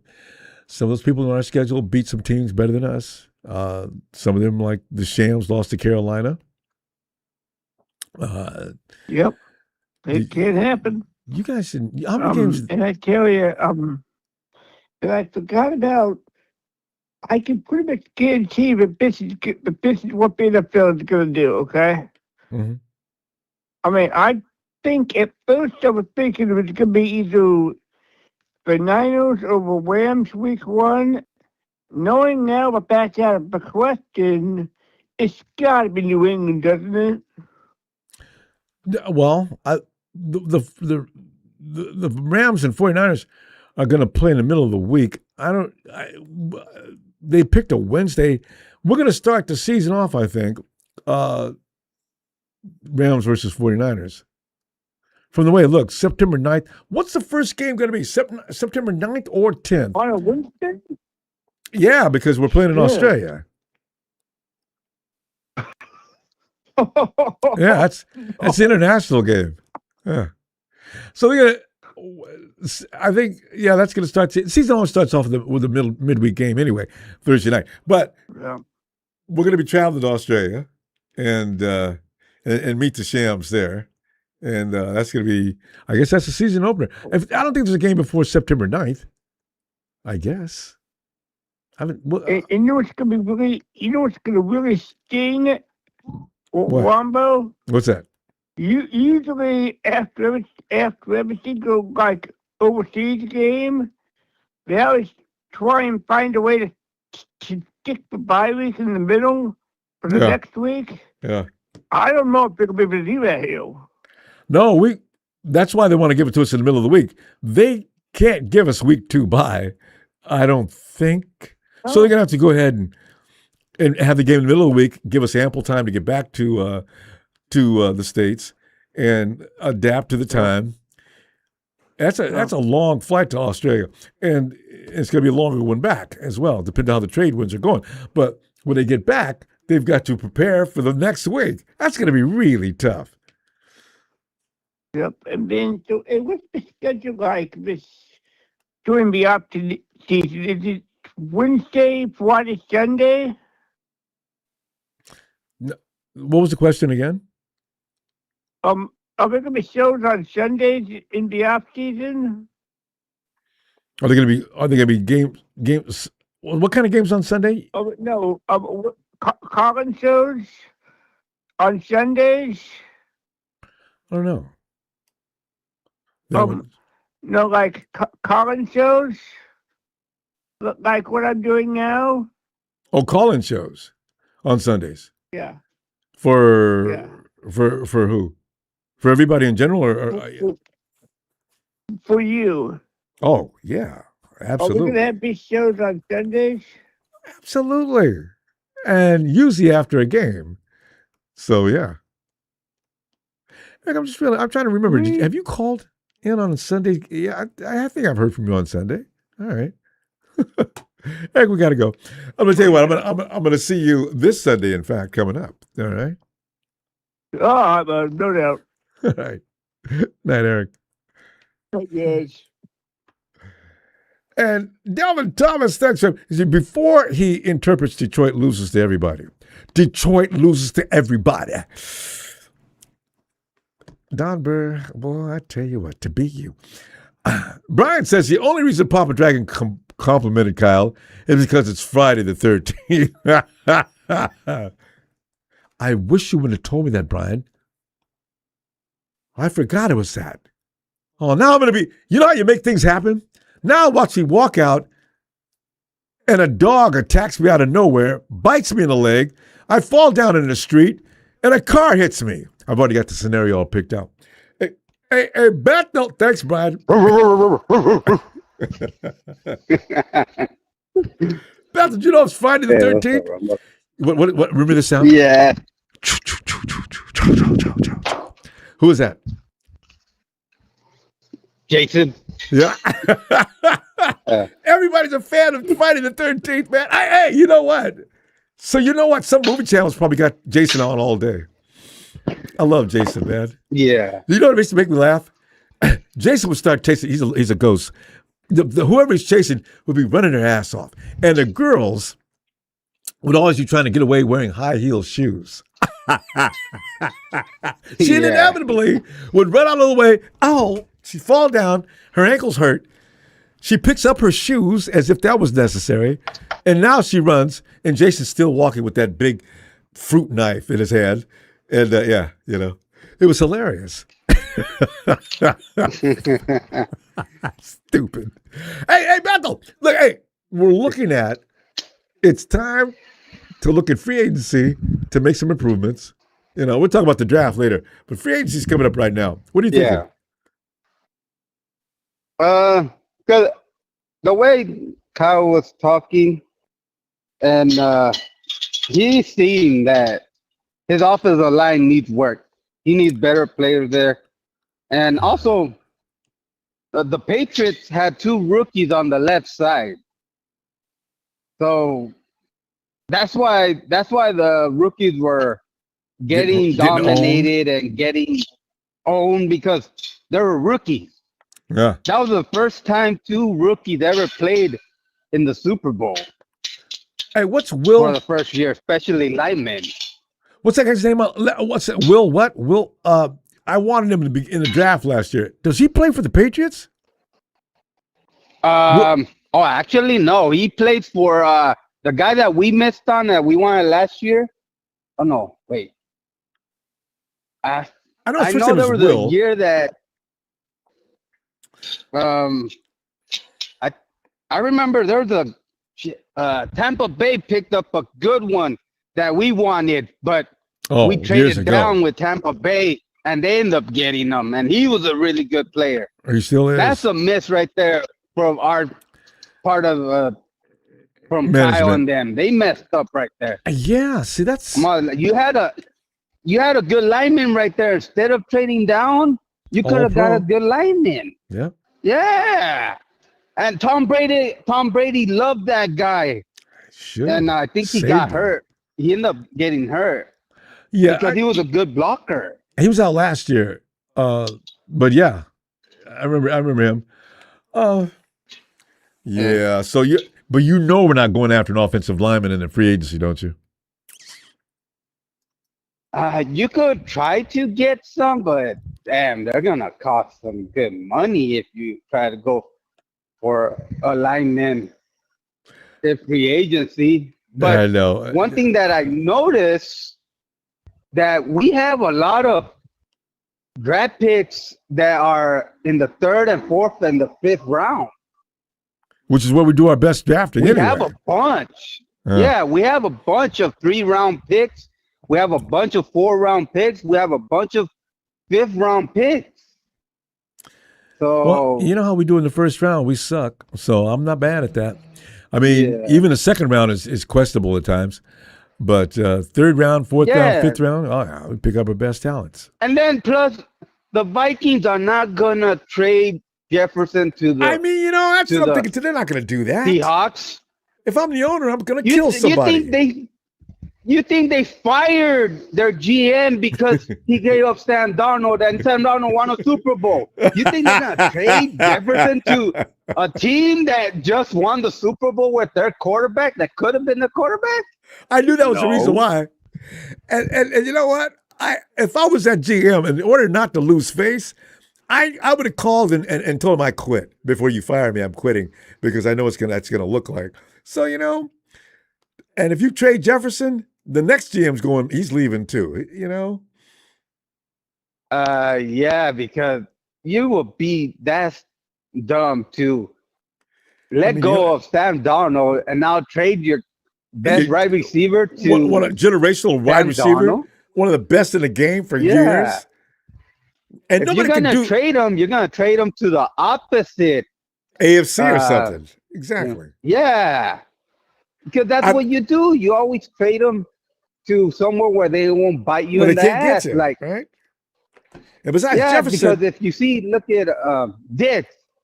Diggs got traded from Buffalo to the Patriots, and look at the Patriots end up going to Super Bowl with Diggs. and they beat And Buffalo. Diggs was Yes. laughing at Buffalo for trading them to the Patriots. So, Well, you know, those- it could come back and bite you in the butt. Every if you time it don't does. trade. You can't trade a star. Yeah. Look at Jerry Jones. No, you can't. Yeah. Micah, send him to Green Bay. Oh, and then plus Cosme is gonna cost double what Green Bay end up getting.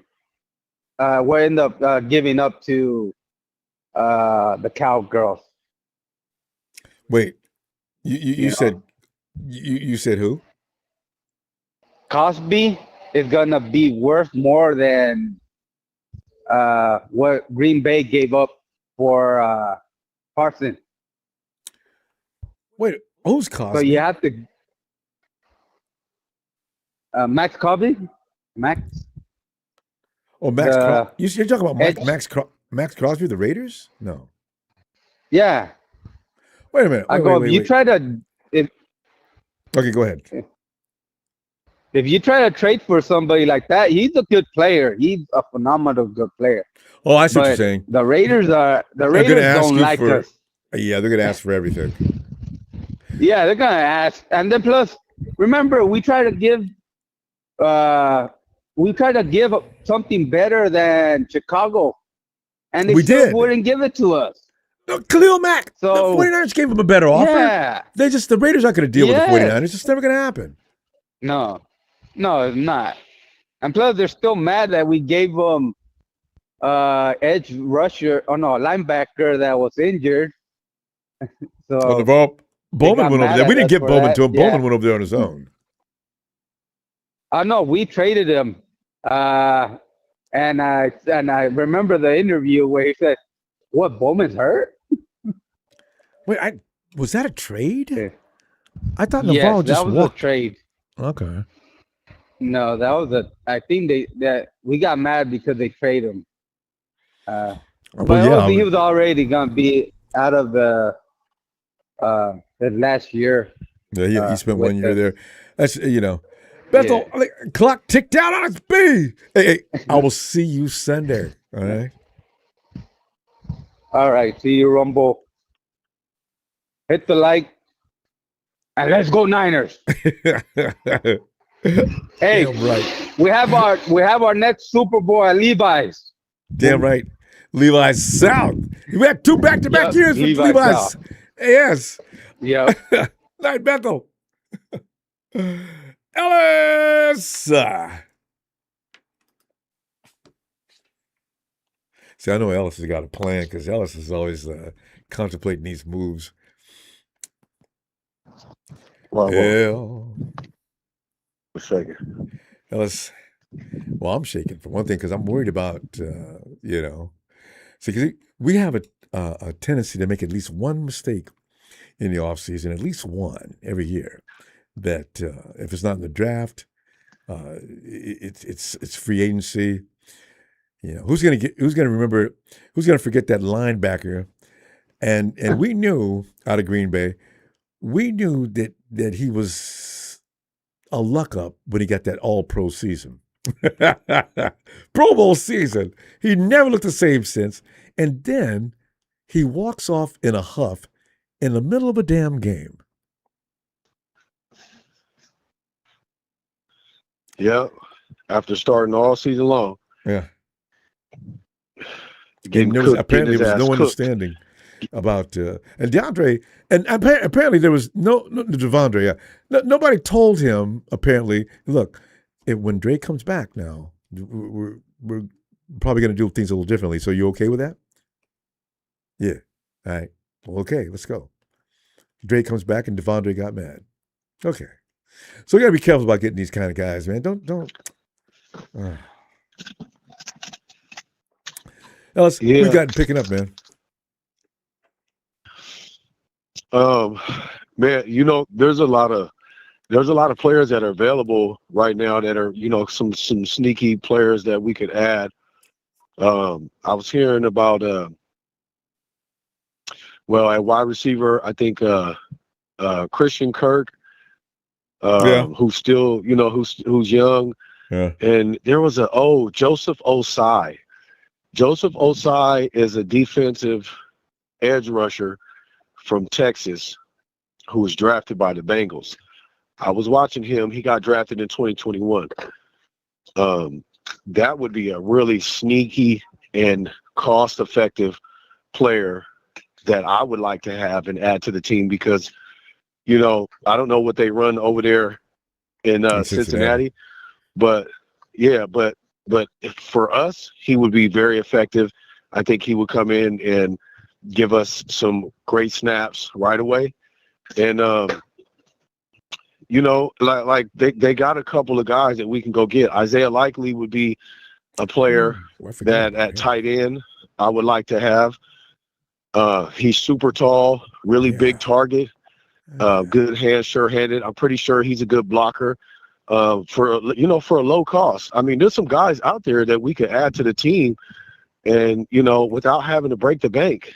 I'm not with the Max Crosby sweepstakes and the Justin Jefferson sweepstakes. I'm cool on that. I would love to have the players, but at the cost that it's going to require, I'm a pass. Yeah, got to pay just as quick as I'll say that I would love to have them.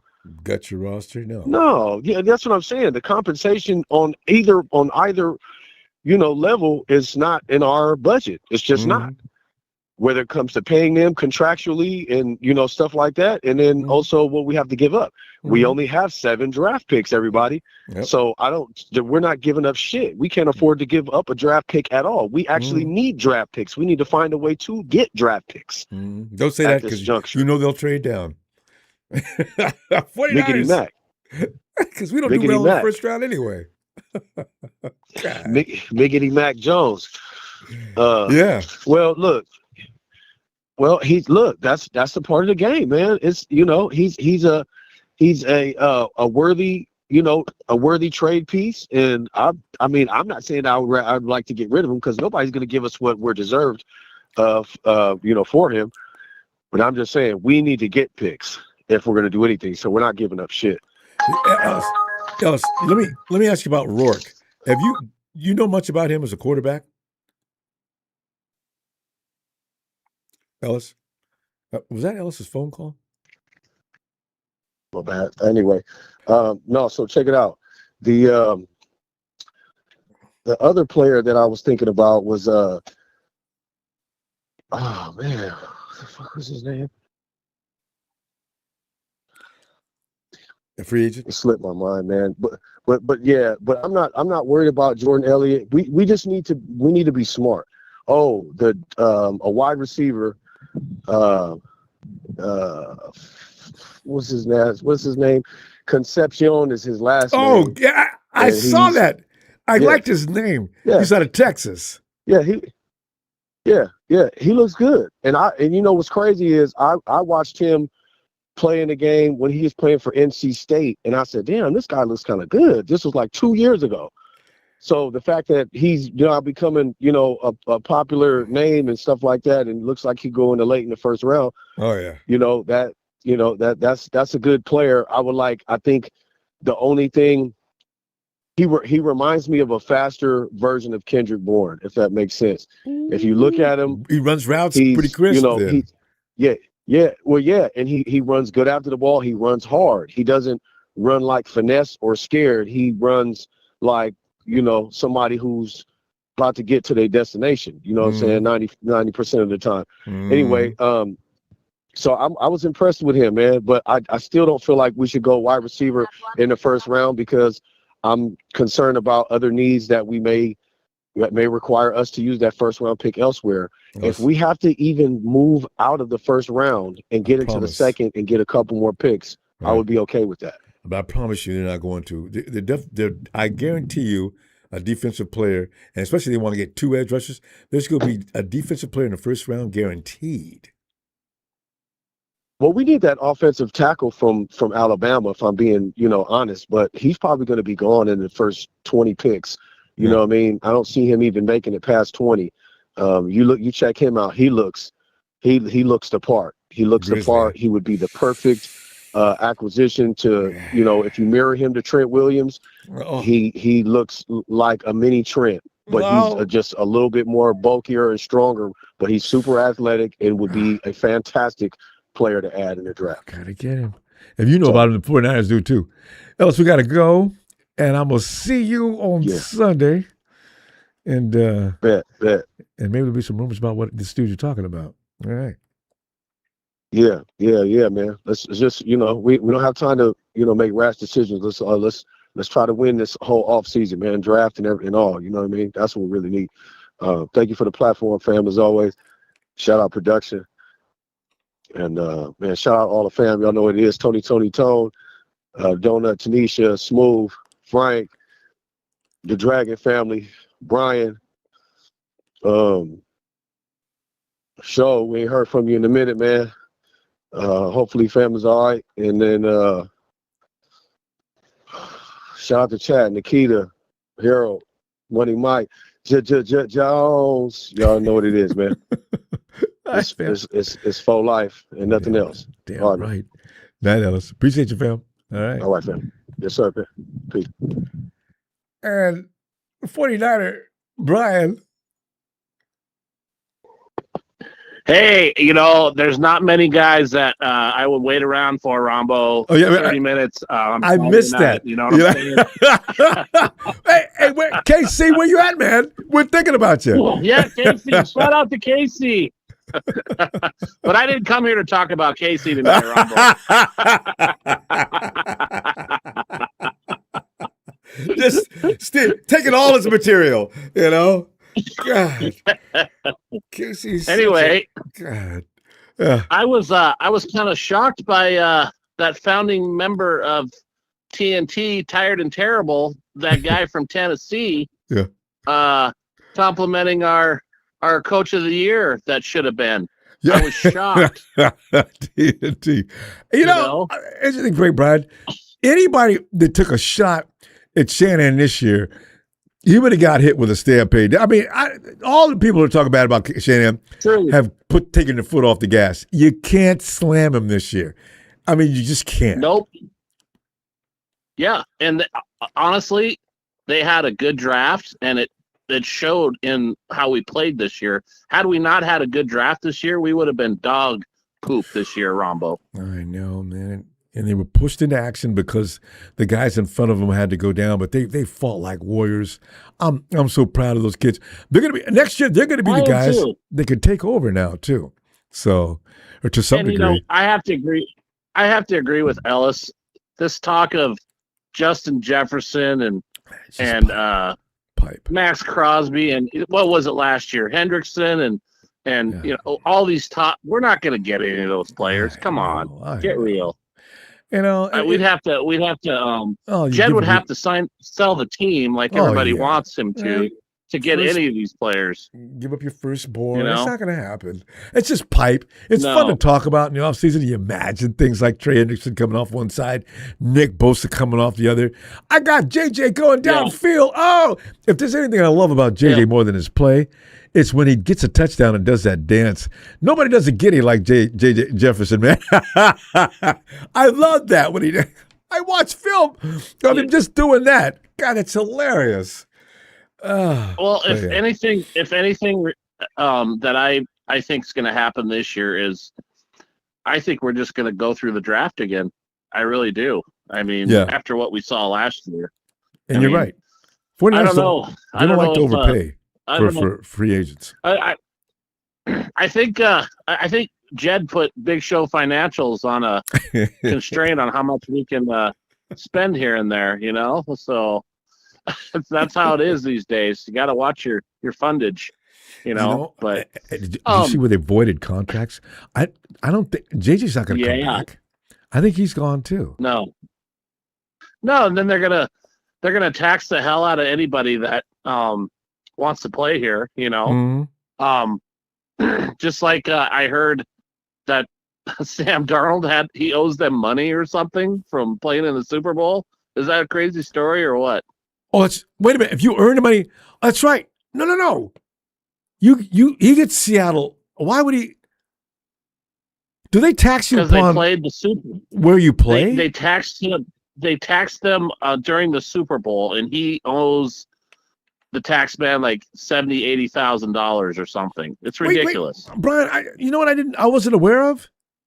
If I'm based in Seattle, I got to pay taxes wherever I go to play. Or is it just a Super Bowl? Exactly.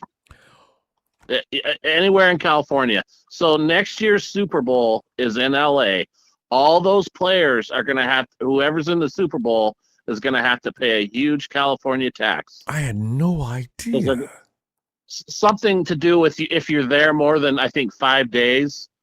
Yeah, that's something like that. That's a stipulation that goes back. You're right.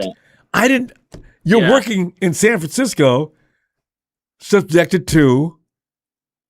You know, I might not be fully positive. I think that's what I heard, and you might, if Big Show Financials could call in and verify that, maybe I could. You know, Big Show. But I'm pretty sure. Brian's actually requesting you because he's concerned with how mean you are to him. So you know, we need him to look into accounts payable on all of that for us. Yeah, I can't wait till we get through. I'm going to go Google that. I can't wait. I didn't know about this. Yeah. I think it's called some kind of, is it jock tax? Or luxury kind of tax. Because, you know, this is not part of the regular season. This is the novelty that's paying huge money, a separate contract. You got to get paid for the Super Bowl appearance. And Brian, whose purse is that coming out of? The state of California? Well, I think it's the Players Association. They're mad about it, and you know who exposed it was Boomer Esiason the other day, and now I think the NFL is not happy with Boomer about it for talking about it. Because like me, I didn't know anything about that. Now if you're telling Boomer's let everybody know what's going on. Now they're going to get a lot of crap now. Yeah. He just kind of exposed some crap that I think the NFL didn't want a lot of people to know about what was going on. You got it. So why did you do that? That's interesting. I think because Boomer Esiason is to the point where he's not, you know, I think a lot of those players that played are not happy that they're not getting insurance, you know, for their health problems later in their years, you know. Oh, because they played football. Yes, and the NFL is being like really chintzy with these guys bust up their bodies, Ronbo. I don't think people realize how violent this sport is. They should. If you ever played, people know. And especially if you did it professionally, Oh, And if you look at a player that's in their like 50s and 60s after playing a few years in it, Ronbo, they're cripples. They're it's scary. Brian, you know. On that So on that depressing note, we got to stop. But listen, you know, I got to look at it. I want to find out more about that. But hey, I had no idea. All right. I'll tell you though, man, it's got to get better for the NFL. It really does when it comes to their players. They've been you talking know, about this for a long time, especially with all this traveling that they're going to make them do overseas and all this other stuff. It's gonna be a health impact for a lot of these guys. Oh, Brian. So. And it's not just the substation, Ronbo. It's the fields they're playing on. The fields are terrible. We've talked about them for a long time too. Brian, we really do have to go. I'm gonna look for you Sunday though, and let's go over that stuff again because we don't get enough calls from you. We see you, but we don't hear from you on the phone. Get on in here, man. All right. All right, man. And hey, I'll come in with a better attitude Sunday. I got a pretty cool story about that guy behind you, that number 16. Okay. So, be glad to hear about that. All right. All right. All right. Night. All right. Night, Love Brian. you all. You all have a good night. Yeah, See ya. love some Brian too. Night, Brian. Hey, Merrick. Hey, Ronbo. How's it going? Oh, Merrick, we're sitting here setting ourselves up for more heartbreak. You know, every year we anticipate things. You know, if we stop fantasizing and saying things like, we could trade for Max Crosby. Oh, Jefferson's available. You know, I think most of us, maybe 97% of us at least, know damned well that's not going to happen. I mean, just like I said, like somebody said, Jefferson, the Minnesota Vikings just fired a GM, and it may have a lot to do with Sam Darnold going to the Super Bowl, because that was probably that GM's decision to make that move. It's like the Dallas Mavericks, that GM who decided to let Luka Doncic go for. He says, Mayor, can you imagine the sweat pouring off your head as a general manager of a team, and the owner holds you fully responsible for all your transactions, and the one that goes south, he writes those down in particular? I mean, I can just see me down there on my knees before he fires me because I'm getting paid way too much money. I don't want to get fired. But what about this positive move I made? And how we prosper from that? And I can see the owner, are you crying? A grown man? You're fired for that. I couldn't stand it. Merrick, what are you thinking about is going to happen to us in free agency? Well, I think that there's three people I think the Niners should at least try to get. Would number one be George Pickens from Dallas. He's a free agent. He'd be a good receiver to get. Oh, he's going to be expensive. But he might cost a fair amount of money. We know what, we should not worry about that. Yeah, you can't trade for anybody, any top receiver. We don't have the picks for it. Yeah, see, that's number one. So you got to either like keep Jennings or maybe try to get someone like Pickens, or I'd say Alec Pierce is an option, but I think the Colts are going to franchise tag him if they can't get a deal done. So I think he's off the table. And that would be smart. Why let him go? That's too much talent. They don't come along very often. I also think we should try to get Linderbaum from the Minnesota. Ravens. He's an offensive lineman. Yeah, Minnesota. I knew he was on a purple team. I didn't know which purple team. The Vikings going to let him go? He's a free agent. They're going to pay him. A good offensive lineman is just too hard to find. It is true. I think the Niners should try to make an effort. We need offensive line help the most. They're going to. I mean, they're always telling us about if there's players out there that we can get better with. We're going to do everything we can to make sure that happens. They rarely have that happen, but still they said they're always out there. And the 49ers name, Merrick, every time you read the dailies, the 49ers are involved with every good player in the league. They'll put everybody's name, they'll play a couple other teams, but we're always listed. Have you noticed that? Yeah, I have. I often wonder if they're making that up. I mean, it's good to always keep your ears open for any like possible deals you can make. Yeah. That's going to be beneficial to the team and not cripple us to the point we can't continue to maneuver, because we got to do a lot of maneuvering. NFC West is it's the place now, Merrick. It is the place. You can win. It's like New York City. The NFC West will be a bit easier than last year. Who? I think the NFC West will be little bit of an easier than last season for us this year. Well, I do think the Seahawks are going to have Super Bowl hangover, and they are going to lose some pieces. Yeah, maybe coaches. Yeah. Well, they did lose their OC. He went to the Raiders. See, they already did. Okay, Kubiak. Oh, that's Kubiak, right? Yeah. And, yeah, Kubiak. They got some free agency need to sign. Rashid Shaheed. Yeah, like Why would you Kenneth name Walker? He's a free agent there. Super Bowl MVP running back. But they got Charbonnet, and if Walker gives me too much trouble, I would tell him, listen. Charbonnet, I don't think he'll play next season because he tore his ACL in that divisional round. That's right. He's not ready to go next season. You know, there's Detroit. I think Atlanta, Algier is going to be available. Is Detroit going to keep both Knuckles and Sonic? Are there years? Montgomery be the one to go, though, because the other one's not going anywhere. Yeah, they'd keep Jahmyr Gibbs. Yeah. What a problem to have. Both running backs I can't keep. Yeah.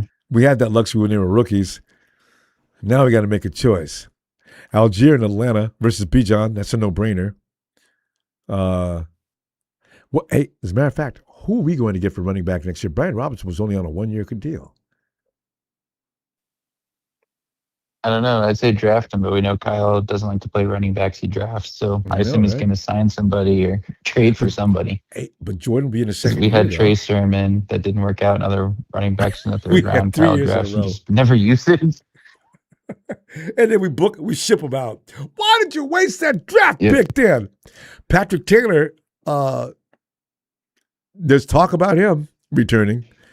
I mean, you have Garendo. He's not bad. And they won't let him play. If anything, Isaac, let him play wide receiver then. That's what he wants to do anyway. And he's damn good at it. And that speed, oh my God. That's the kind of thing that maybe you as well, if we're on that staff, we discuss that in meetings. Listen, we're wasting Garendo's talent. Now, we know he's got hands, and we know damn well he's got speed. Let's go ahead and just change him up. I'm sure he doesn't mind. Let's talk to him about it. Don't waste talent. He goes to another team, he probably does great because of the stupidity of the 49ers. Yeah. Kyle sometimes is stuck in his ways and doesn't work out. Well, the bad thing about it is his ways have been more productive than not. See, because when they mess up, it's usually something not normal. Since Kyle Shanahan's come, we just lose the Super Bowl. Everything else, we're fine. It's just so strange. Why can't we be like the Hawks and the Shams? Just get your brains beat out constantly, and then all of a sudden you win a Super Bowl. Not us. No. We've got better record than them in the last few years. Every last one of them. In fact, the NFC, period. We're one of the best teams in the NFC. Yeah, we've had the best record in the NFC in the 2020s and have nothing to show for it. God. Okay. That's got to be changed, Merrick. It's got to change. How about defense? As far as a pass rusher or anything like that, what do you think? I still think Joey Bosa could be an option. I know he is older, but you could probably get him on a year or two and pair him with his brother Nick. And I think interior D lineman would be good too. Yeah. But I'm not sure who to get for that. I know there's so many choices. We're going to find out more as the season goes by, who's available and what they're capable of before we bring them over to let them just stink out the place. Because remember, what's that guy we got from the Eagles? Well, he wasn't bad. Hargrave. Yeah. Anyway, we can't do that again. Anyway, Merrick. Merrick, I'll be back Sunday, Merrick. Let's do Sunday football. All right? All right. All right, fam. Night, Merrick. Thanks. Javon. Anthony, where you been, man? We haven't talked to you in a while. Come on in. Well, little Ronbo, when the ice storm came through, knocked me out of I forgot. You're one of them zones. Yeah. You okay now? Yeah, so, Everything's okay now, though. Yeah, it's good. I mean, when the ice storm came, being that my mother-in-law hit my gas. So went over to her house. So Oh yeah. As a matter of fact, so gas lines are cut. That cold damages gas lines, doesn't it? I mean, you can't. Is it? How do you keep your? Ooh, when you need it the most. I heard there were some areas that were shut down as far as the gas lines. How do you sit in your house? Oh my God, sitting there wrapped in blankets. it's the electricity. Oh, See, that's the problem when electricity go off. yeah. How you gonna plug that? Even a plug-in heater. There's no current running. Can't do none of that. You would think in the 21st century I'm like, man. in America that we've always got a plan B. That's scary, isn't it? I said, I ain't talk. Mother Nature I was just telling still my friend a couple running days. things. Yeah. I said, man, I ain't talked to my man Ronbo in a while, man. And we noticed, Anthony, talk. Hey, listen, it's time for us to pick up some new talent in free agency. We never really shop hard, especially in this particular segment of free agency. We usually wait until mid-season at the deadline and to last second pick somebody up. So, and by the way, when it does happen, we always go, ooh, there was no ooh last year, but we picked up a lot of guys. I think this year right here, Ronbo, I think Kyle and John sitting back watching what Seattle did and how they was in our stadium. Yeah.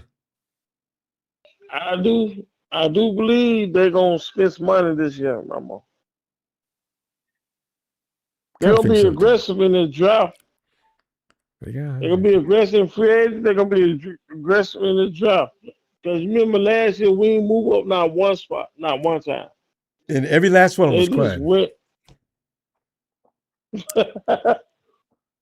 If you go by the Jimmy Johnson system, though, that stops a lot of people. When you go for that point system, you start trading up to certain rounds, especially we're going to be way down at what, 26, 27? And another thing, I think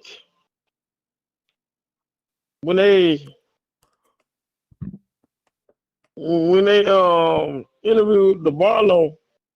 Eddie DeBarlo, he embarrassed the entire organization. and he kind of threw Jed York under the bus. Yeah, he did, and put it in reverse and ran over him again. When they asked him, he said, he said, no, that wouldn't be me because I would never win no 30 years without winning a Super Bowl.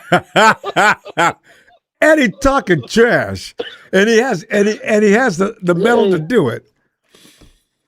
Yeah, see, we've came close. Of course, this ain't horseshoes, so you can't win getting close. But we came close. I was just gonna say close don't count, Ronbo. I know, right? But it's not like we weren't there. I was shocked. Damn it! I was shocked. I was shocked when he said it, though, Ronbo. I was too. Everybody was. Said, Eddie DeBarlo talking trash. Can you imagine Jed calling him up after he left? Hey, yo, Uncle, what's up? Why? You didn't? You've never talked to me about this. It made him look bad. It made Jed York look bad, though, Ronbo. But I have to laugh. It's how embarrassing. All my friends are calling me, hey, man, your uncle talked about you like, hey, look, I don't want to talk about my uncle. I mean, he was right, you know. Boy, he told him to slap up under the bus. Damn. Well, you know what? Well, it's Ronbo, time, past time. Stop with this. Get there and get killed. Ronbo, I'm going to tell you, Ronbo, I can tell you firsthand, I think Kyle not learned a lesson. I do believe I learned a lesson about thinking his scheme cannot. Think his scheme gonna be all right, and you don't need that line. You feel me? Yeah. I do believe he gonna go in the draft, Ronbo. And free agency, Ronbo. Offensive line. You got to understand. Yeah. You done had everybody in our division now, except for the Cardinals, will go to the Super Bowl and win it. Oh, if they If go, it's they over. not won it, you see what I'm saying? I know. Shams came close this year, but they turned into the Shams right at the right time. But yeah. But I'm be honest with you, remember, I was glad New England didn't win. But I already knew New England wasn't going to win because I knew that fourth front was going to get to I did too. I said, because man, he was a rookie. Yeah, the Patriots. Remember, they were eating him alive too. Had him throwing the ball everywhere, all kind of ways. He needs more polish before he can deal with a defensive front like that. Even polished quarterbacks will get hurt playing with that defensive front coming at him. Yeah, People can figure that out, though, Anthony. Watch what happens next year. Especially Kyle. I knew because Ronbo. Listen. My old lady had nerve to baby $20 on it. On the Patriots? But I ain't take. Yeah, but I ain't take it from her. Nice guy, you know. I'm going for the patient. She said, "Come on, boo, let's put a little friendly bet on it." I said, "How much?" That's all right. Man, I think we got to go. I'm going to tell you what. I'm going to see you Sunday. I'm glad you got your sister back on because we miss you, man. So I'll see you Sunday. All right, Ronbo. Appreciate you, Ronbo. Appreciate you, Anthony. Glad you got warm out there. All right. All right, Phil. All right, Ronbo. Jeremy. Come on. Hey, Jeremy. Get in there, Jeremy. Hey, Rambo. Jeremy, is it warm where you are? You know, I just realized people are going through these. It is now. It is, yeah. So you got that freezing now. rain, freezing storm. I was in that 10 inches of snow. Oh, you know, that's enduring. You know, that's what hey, Jeremy, you know what? That's why they say back in the day when the Steelers, some of them teams like in Chicago, they consider those football teams tough because of what they had to endure from the elements. You know? Mm-hmm. And even in Buffalo. I'm glad I don't live there. You know? In fact, can you imagine Chicago? Hell with Chicago. Oh, that cold and the wind blows. So if it's 2 below, that chill factor takes it down to inhuman conditions. Oh, God. So, yeah, being out in the West is a blessing. Missouri's bad enough. Oh. You got to deal with these damn Kansas City people. Oh, you got them Great Lakes. Oh. I hate Kansas City. Yeah. I hate Kansas people. All they talk about is Kansas City this, Kansas City that. I'm so tired of hearing about Mahomes. You know, I don't know. Kansas, what are they famous for besides the Jayhawks and the Chiefs? I mean, I'm nothing. Yeah. So, so what is, you know, this is what you do when you ain't got nothing else to brag about. You start bringing up the couple of things that your city's famous for. God, man. Jeremy, we're wondering about what's going to happen next. How are we going to get better as far as the free agency? Are we going to skip through that like we normally do, was just breeze through free agency? We're not serious this time of year. I'm trying to remember the last time we picked up a top free agent at the beginning of the season. Normally we pick up somebody. Free agent we picked up was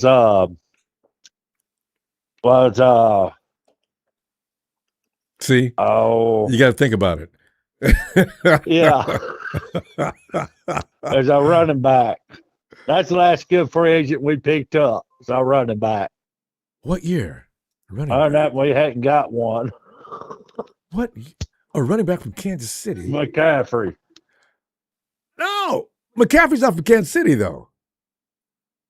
No, I'm sorry. McCaffrey. I'm getting Kansas City. No, I'm sorry.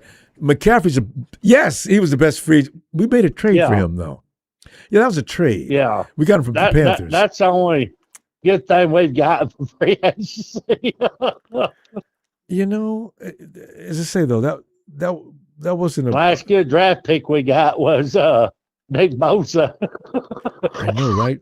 And by the way, we picked up. Except for except for the last pick of the draft, Yeah, well, yeah, nobody counts that. We always forget about that. But with CMC, we picked him up in the middle of the season, right? Because people were like in the middle of their day, and all of a sudden, San Francisco 49ers have acquired Christian McCaffrey from the Carolina Panthers. If he was drinking some, what? Because I lost my mind. I didn't believe it. I thought that they was messing with us. No, we didn't. And come to find out, we did. He came in with 2 days practice, and we played the Chiefs. Remember that? Yep. We lost, but McCaffrey started getting his legs under him. He got his, learning the playbook. Yeah, I started learning the playbook then. Man, we did pretty good considering, our team was banged up. Which is always the case, Jeremy.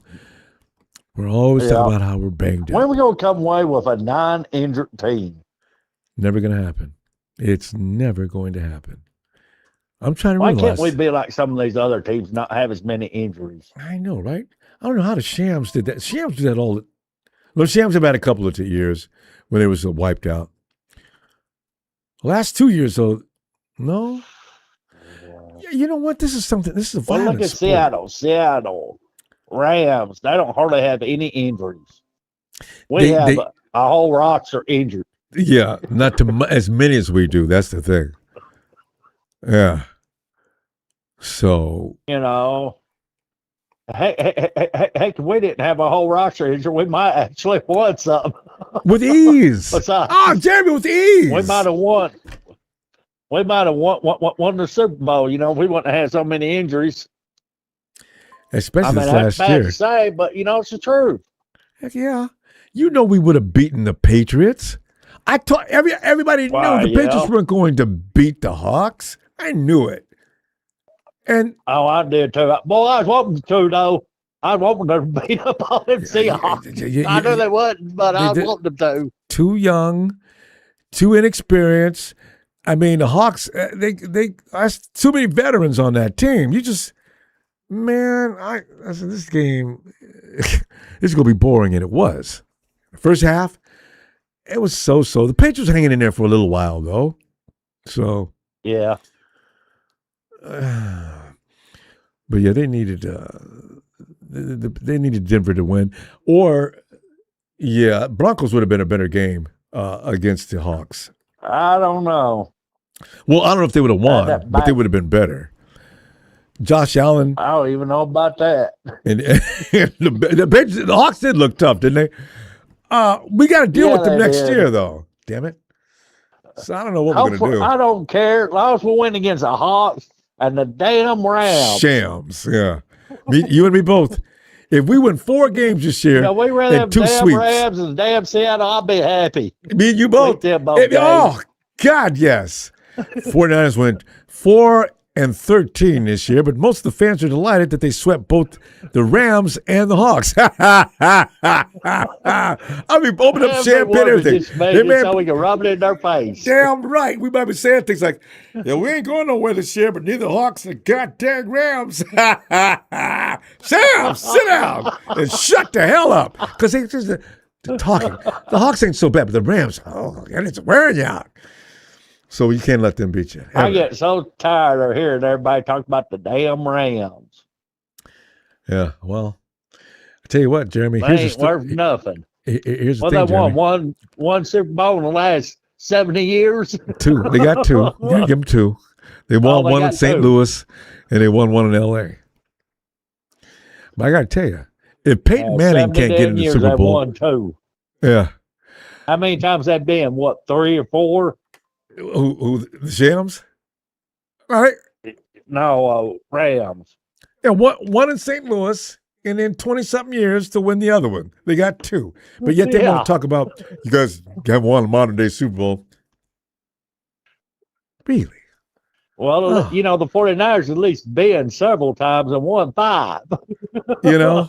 And we could call us a dynasty at one point.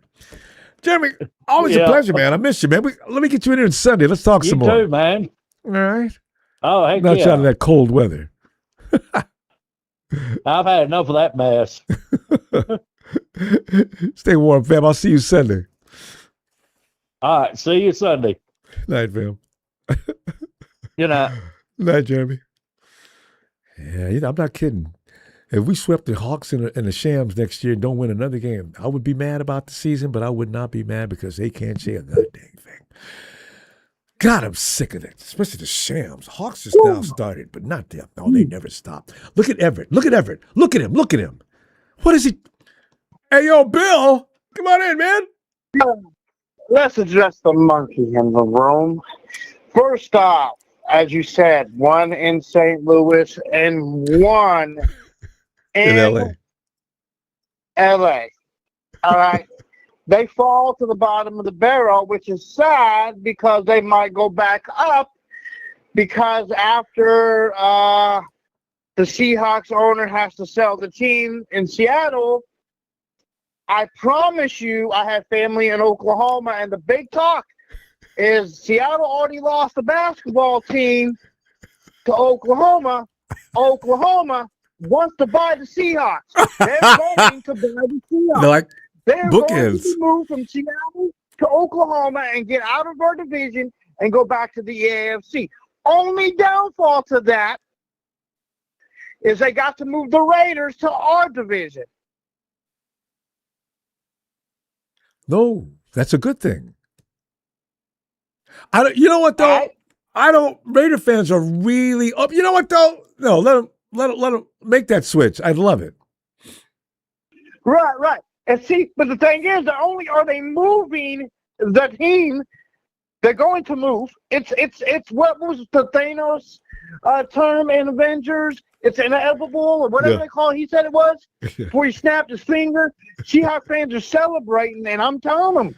I went on NorCam and I told them, and they didn't believe me. But I have family in Oklahoma, and they are voting. They want Seattle's team. You know, the owner has already talked about that in Seattle. It's a she. I know. I heard of some conversation about that. And can you imagine the Oklahoma Hawks? Or would they change that? They're going to be the Oklahoma Hawks. What would they be? They're actually trying to find a frog theme, like frog legs or something, like a messed up name. It's not gonna. They're going to change the name. It's not going to be like the Raiders. They're not going to keep it as the Seahawks. They're going to change the name, like they did the Seattle Sonics or whatever they were called. They changed it to the Thunder. They're going to change the name. Their own NFL team with their own NFL name. You're right. You know why? Because the ownership changes. I don't have to be what they were. I'm changing the name to whatever I want it to be. You got a good point there. So Mark moved to Vegas. He was the owner in Oakland, and he's still the owner in Vegas. That makes sense. Exactly. So basically, it's not relocating because they have the same owner to a new city. They're relocating with different owner to a different city with a different name. And the 12s mean nothing to them because they don't care about 12. They hate the number 12. So they're out there in Oklahoma because I have family there. I mean, they don't like Tom Brady's number. So I'm telling you straight out. I'm telling you, man, Seahawks are going to have a rude awakening. So let them celebrate because it's just going to be a thing of the past. We're going to talk about how they celebrated on our field and how they became Oklahoma City, whatever. No, hey, I've already got it figured out. The Oklahoma Thunder, the NBA team, it has to be the Oklahoma Lightning for their football team. As corny as that sounds. They want to have more of a frog team out there. More of a frog team because they all got the frog legs out there. Oh, I like frog legs myself. You know, Gene, Gene, you can move to Oklahoma.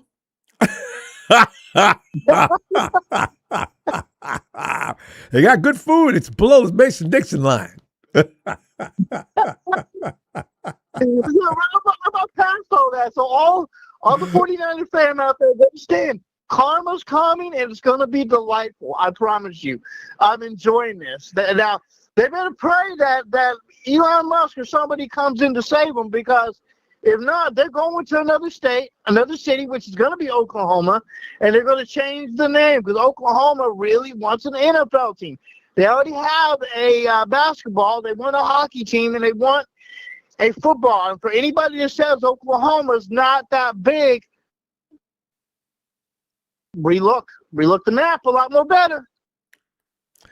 You know, Oklahoma is right next door to Texas, which is very interesting that, you know, Jerry Jones by saying, I can just see him now, I believe they're a little too close to the border and there ain't enough room for us in the same area. You know, there could be some problems with that. I can't wait to see them develop. Right. And I already know it's going to be something the Seahawks fans ain't going to like, so just see them moan and groan. They already have the Congress lady out there begging for them not to move in Seattle, trying to congratulate them. So they're already afraid. They know it's coming. Yeah, and when the Congress Bill, do you know start speaking that they had 1 million people at their parade? So, you know, I honestly, I would feel bad for the Hawks fans because they've given that team as much support or more than most franchises. And you're just going to move. The Rams learned about doing that. The Rams didn't even have a crowd their last Super Bowl parade. I think it was definitely less than 1 million. You know, so a lot of those people in Seattle that was at that parade were bandwagon fans or people that just don't know football. Bill, I'm gonna be honest with you. We've known that for years. They always show up out of nowhere when the Hawks are winning. It's actually not hard. If they move to Oklahoma and change their name, they'll follow them. Matter of fact, they might be the longer the name that's changed to, and they might get 2 million bandwagoners. We got to go, Bill. We're supposed to be talking about our own free agency. Don't make me laugh. And I'll see you Sunday. Looking forward to it. Niners!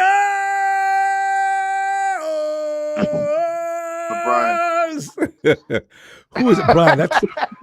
Brian, that's funny.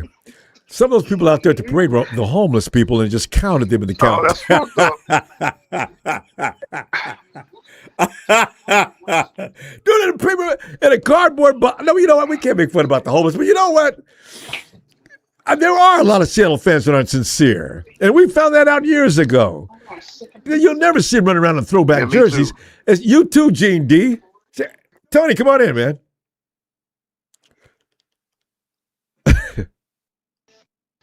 You know how when the team wins a world championship, the city, they have a parade? Yeah. The city has a parade, and so Seattle, they had their parade Wednesday, right? Yeah. This dude, 49. Well, this dude, because San Francisco, that's the rival, 49er Brian, because this is a guy named Gene D, who calls me here. He's a Seattle fan.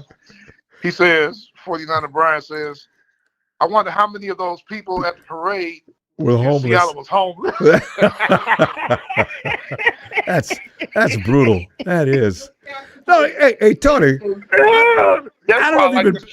I don't know if you've been paying attention because in Seattle is homeless. You know, because for years they have been. When Russell Wilson showed up and they won a couple of games, all of a sudden their fan base just expanded. You know, that's why we've always called them the bandwagon team. You know, they're not sincere. They don't mean it. It doesn't take it down to the bone, the love.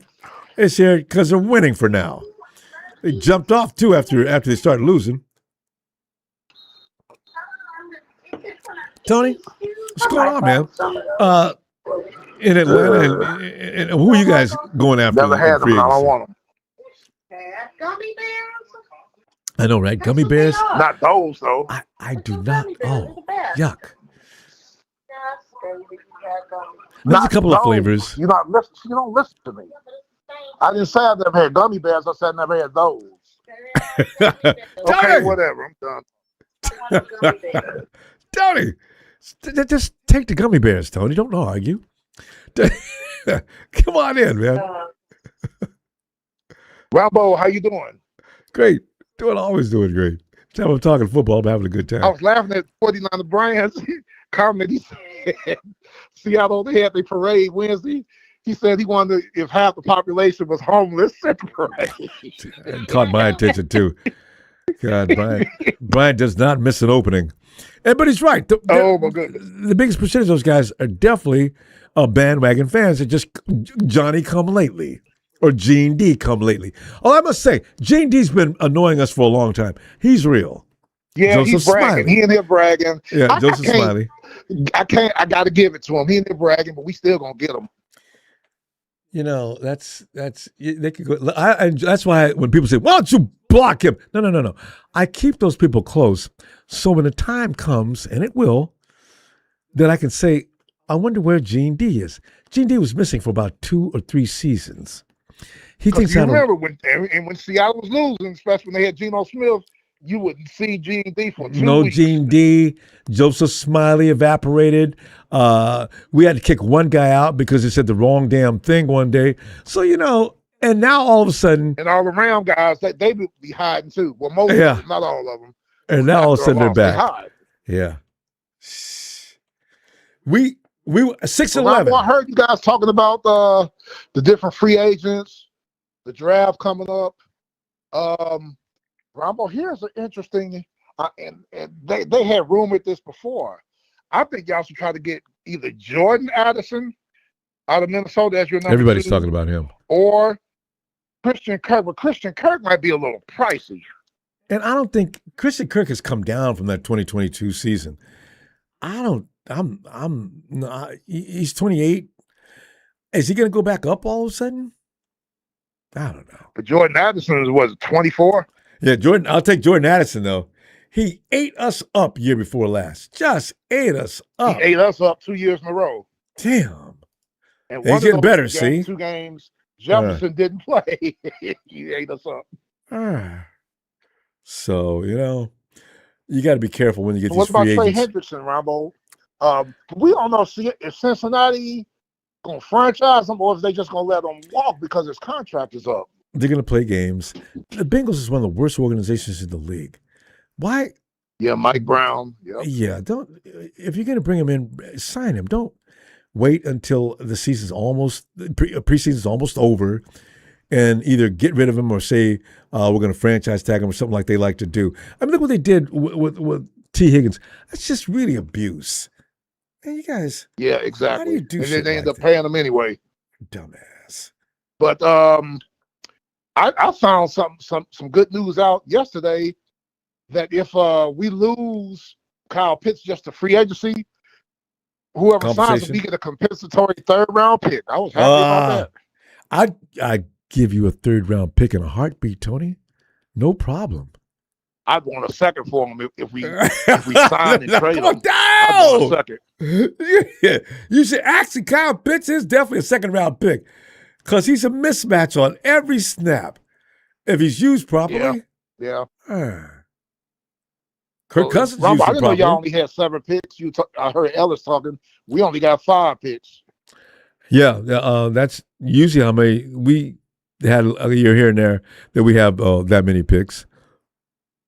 But I think we lose coaches all the time, minority coaches that we get compensation picks for. We get a lot of compensatory picks the last few years too. So yeah. Yeah, y'all have. We've got a couple, but not as many as y'all have had. So, like you said, y'all hit and misses in the draft. I remember 5, 6, 7 years ago, Ronbo, you were saying how you hate the 2nd round. Y'all 2nd round picks never work. Mess up. Debo was a 2nd round pick, but Debo was a success for a while. I didn't, but Dante Pettis, I'm never going to forget Dante Pettis. Had all the skills in the world, but wasn't really a football player. Scared to death. When I seen him pull up on that route that time, I said, "Oh, Dante, I seen that. You were afraid of getting hit." And if a guy I does just hope that, we can get a good nose tackle. Yeah. I don't know. No, they're hard to find too. They really are, aren't they? It's even harder to find a center. Well, no, about the same. Because we're looking for a center. Yeah, look, Jake we Brindle lost Drew Dahlman. Who's developed him. He goes to Chicago and makes the Pro Bowl. See? That's how that works. Yep. I mean, But they paid him. I mean, the guy to replace him, Newell's, will be a really good job. Our line is our offensive line is pretty good. We got Caleb McGarry coming back, but I don't know if he's going to take over for Wilkerson. That's a good problem to have. If we cut Caleb McGarry, we save 14.5 on the cap. We got a lot of decisions to make, and I'm sure you guys do too. Oh, it never ends. Tony, we ran the clock. Okay, Tony, I'm gonna see you Sunday, because we got to talk football on Sundays, no matter what. Yes, All sir. right. Yes, sir. And no news on the cow herd front. Actually, I hadn't been watching the last couple of days. I'm just trying to get ready for the combine and the draft and to see what free agents are available. But the one I want, I told you already, I want Dawson Knox, the tight end from Buffalo. I want him. Oh, man. Good luck with that. Hey, good tight ends are hard to come by. All right, Tony. Good luck with that, and I'll see you Sunday. All right. Talk to you later, Niner Empire. Just keep hanging in there. And don't take whatever Seattle fans say seriously. Don't take it seriously. It's their time. Nobody Let them does. have their time. Yeah. Night, Tony. Take care, sir. You too. And there he is, the man I love to argue with about offense versus defense. Out in New Jersey. Ronbo, what's good with you? Hey, man, here comes free agency, right? This is that time of year when I never get excited anymore when we at the preseason free agency, because we were just sitting here. When's the last time we did anything in free agency in the preseason? When we get some players, like, I gotta say one thing. I don't like how John Lynch is. I like what I'm trying to say. I like the positions he's picking, but the players is just not it. So I can't blame them, but I get more mad at them saying, "Oh, we're gonna hire a general manager and we're gonna promote him." What? Just to me. Oh, okay. He ain't got the job to promote. Like, I mean, you need to get rid of it. Well, Adam Peters knows well what he's doing most of the time. He was great in Denver, and he was supposedly helping John. Who does John go back and forth with? Who does he talk to now when he makes his choices? He should have learned something from Peters, I would think. I was hoping to reflect Peters completely. So I don't know what's going on with John. We'll see what he does. He's got to prove himself this year, though. Correct. I'm sorry. Let me start off this right, because I seen your thing last night or last time you was on, and it had me so souped. I was just going crazy. Regulators! Mount up!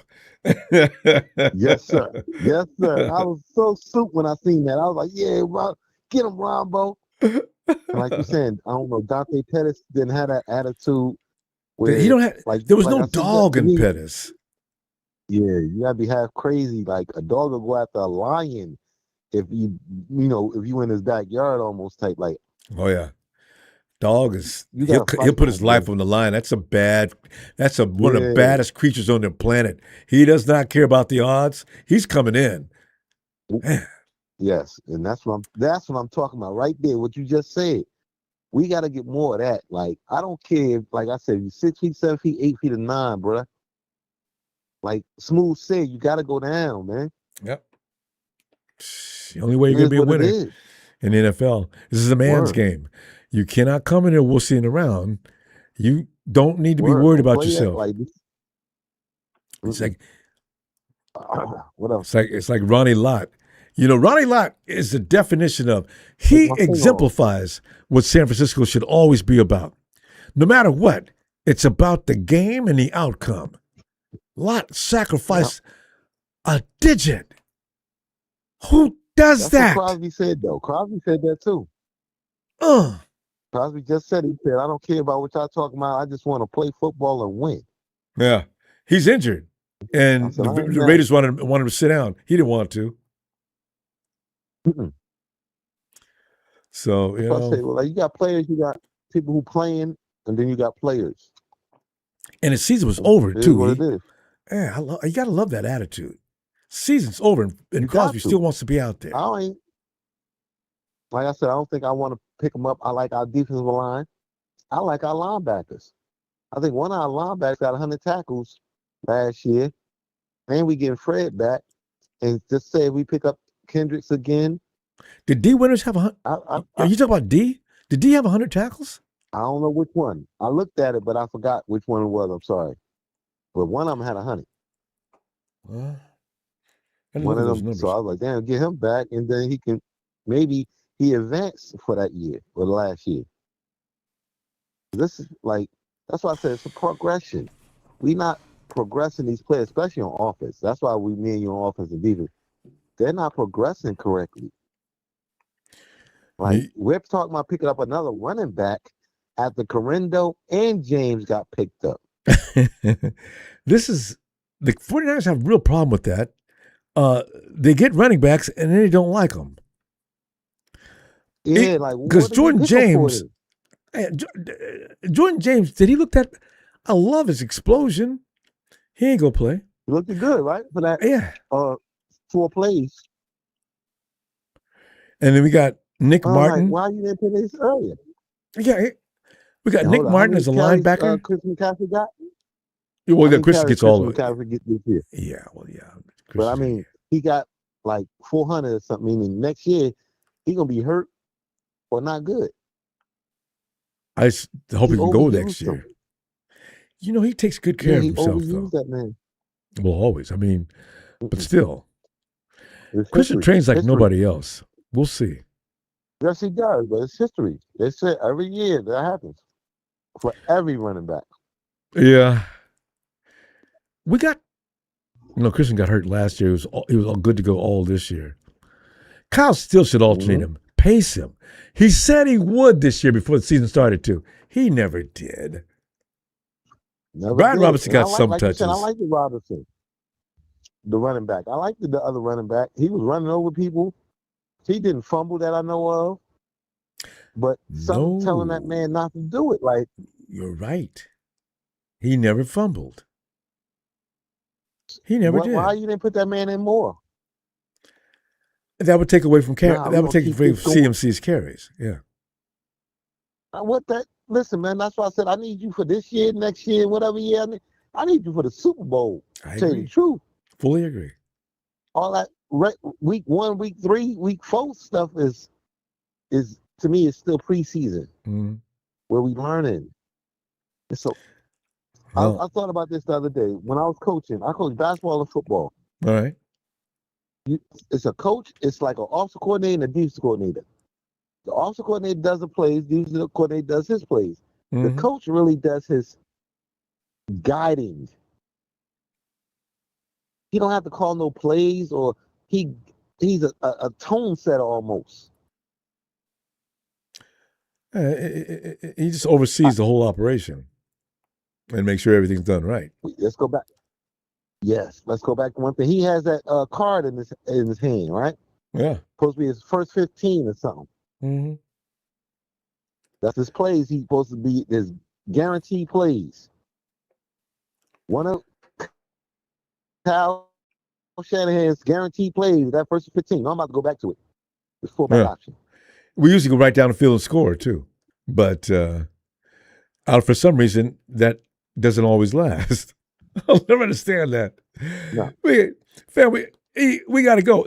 I've never had you in this late. No. I don't want to go, David, but we gotta go. I mean, you need some rest anyway. I know the weekend's time. You got to get up tomorrow for Valentine's Day. Nah, I went to sleep and woke up. Oh yeah. I went to sleep, woke up. I said, Ronbo ain't up there no more. And I said, damn, let me catch him. Bang, Ronbo Sports. Bang, bang, Niner. Gang. Yes, sir. Yes, sir. Let's go, Ronbo. Always. I'll be with you. And then if I see you, I'm with you. All right, fam. Appreciate that too. Love you like my brother. Let's go. I'll see you Sunday. More. Night, fam. No Diddy. I haven't heard that in a while. Night, fam. Yeah, no Diddy. Good night. I got to break out singing that song now. Okay, fam, we're going to wrap because, like you're saying, you got to get ready to make reservations for the holiday. Valentine's Day is not a holiday. It's just a day set aside for. Who started that anyway? But I will see you Sunday, fam. And please, thank you for the contributions, fam. And don't forget to subscribe. We want to keep you within the fold so we can find you at all times. I'll see you Sunday.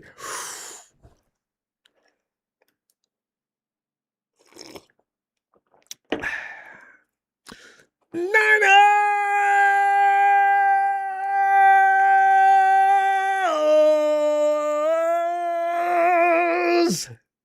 God, I love doing that. See you Sunday.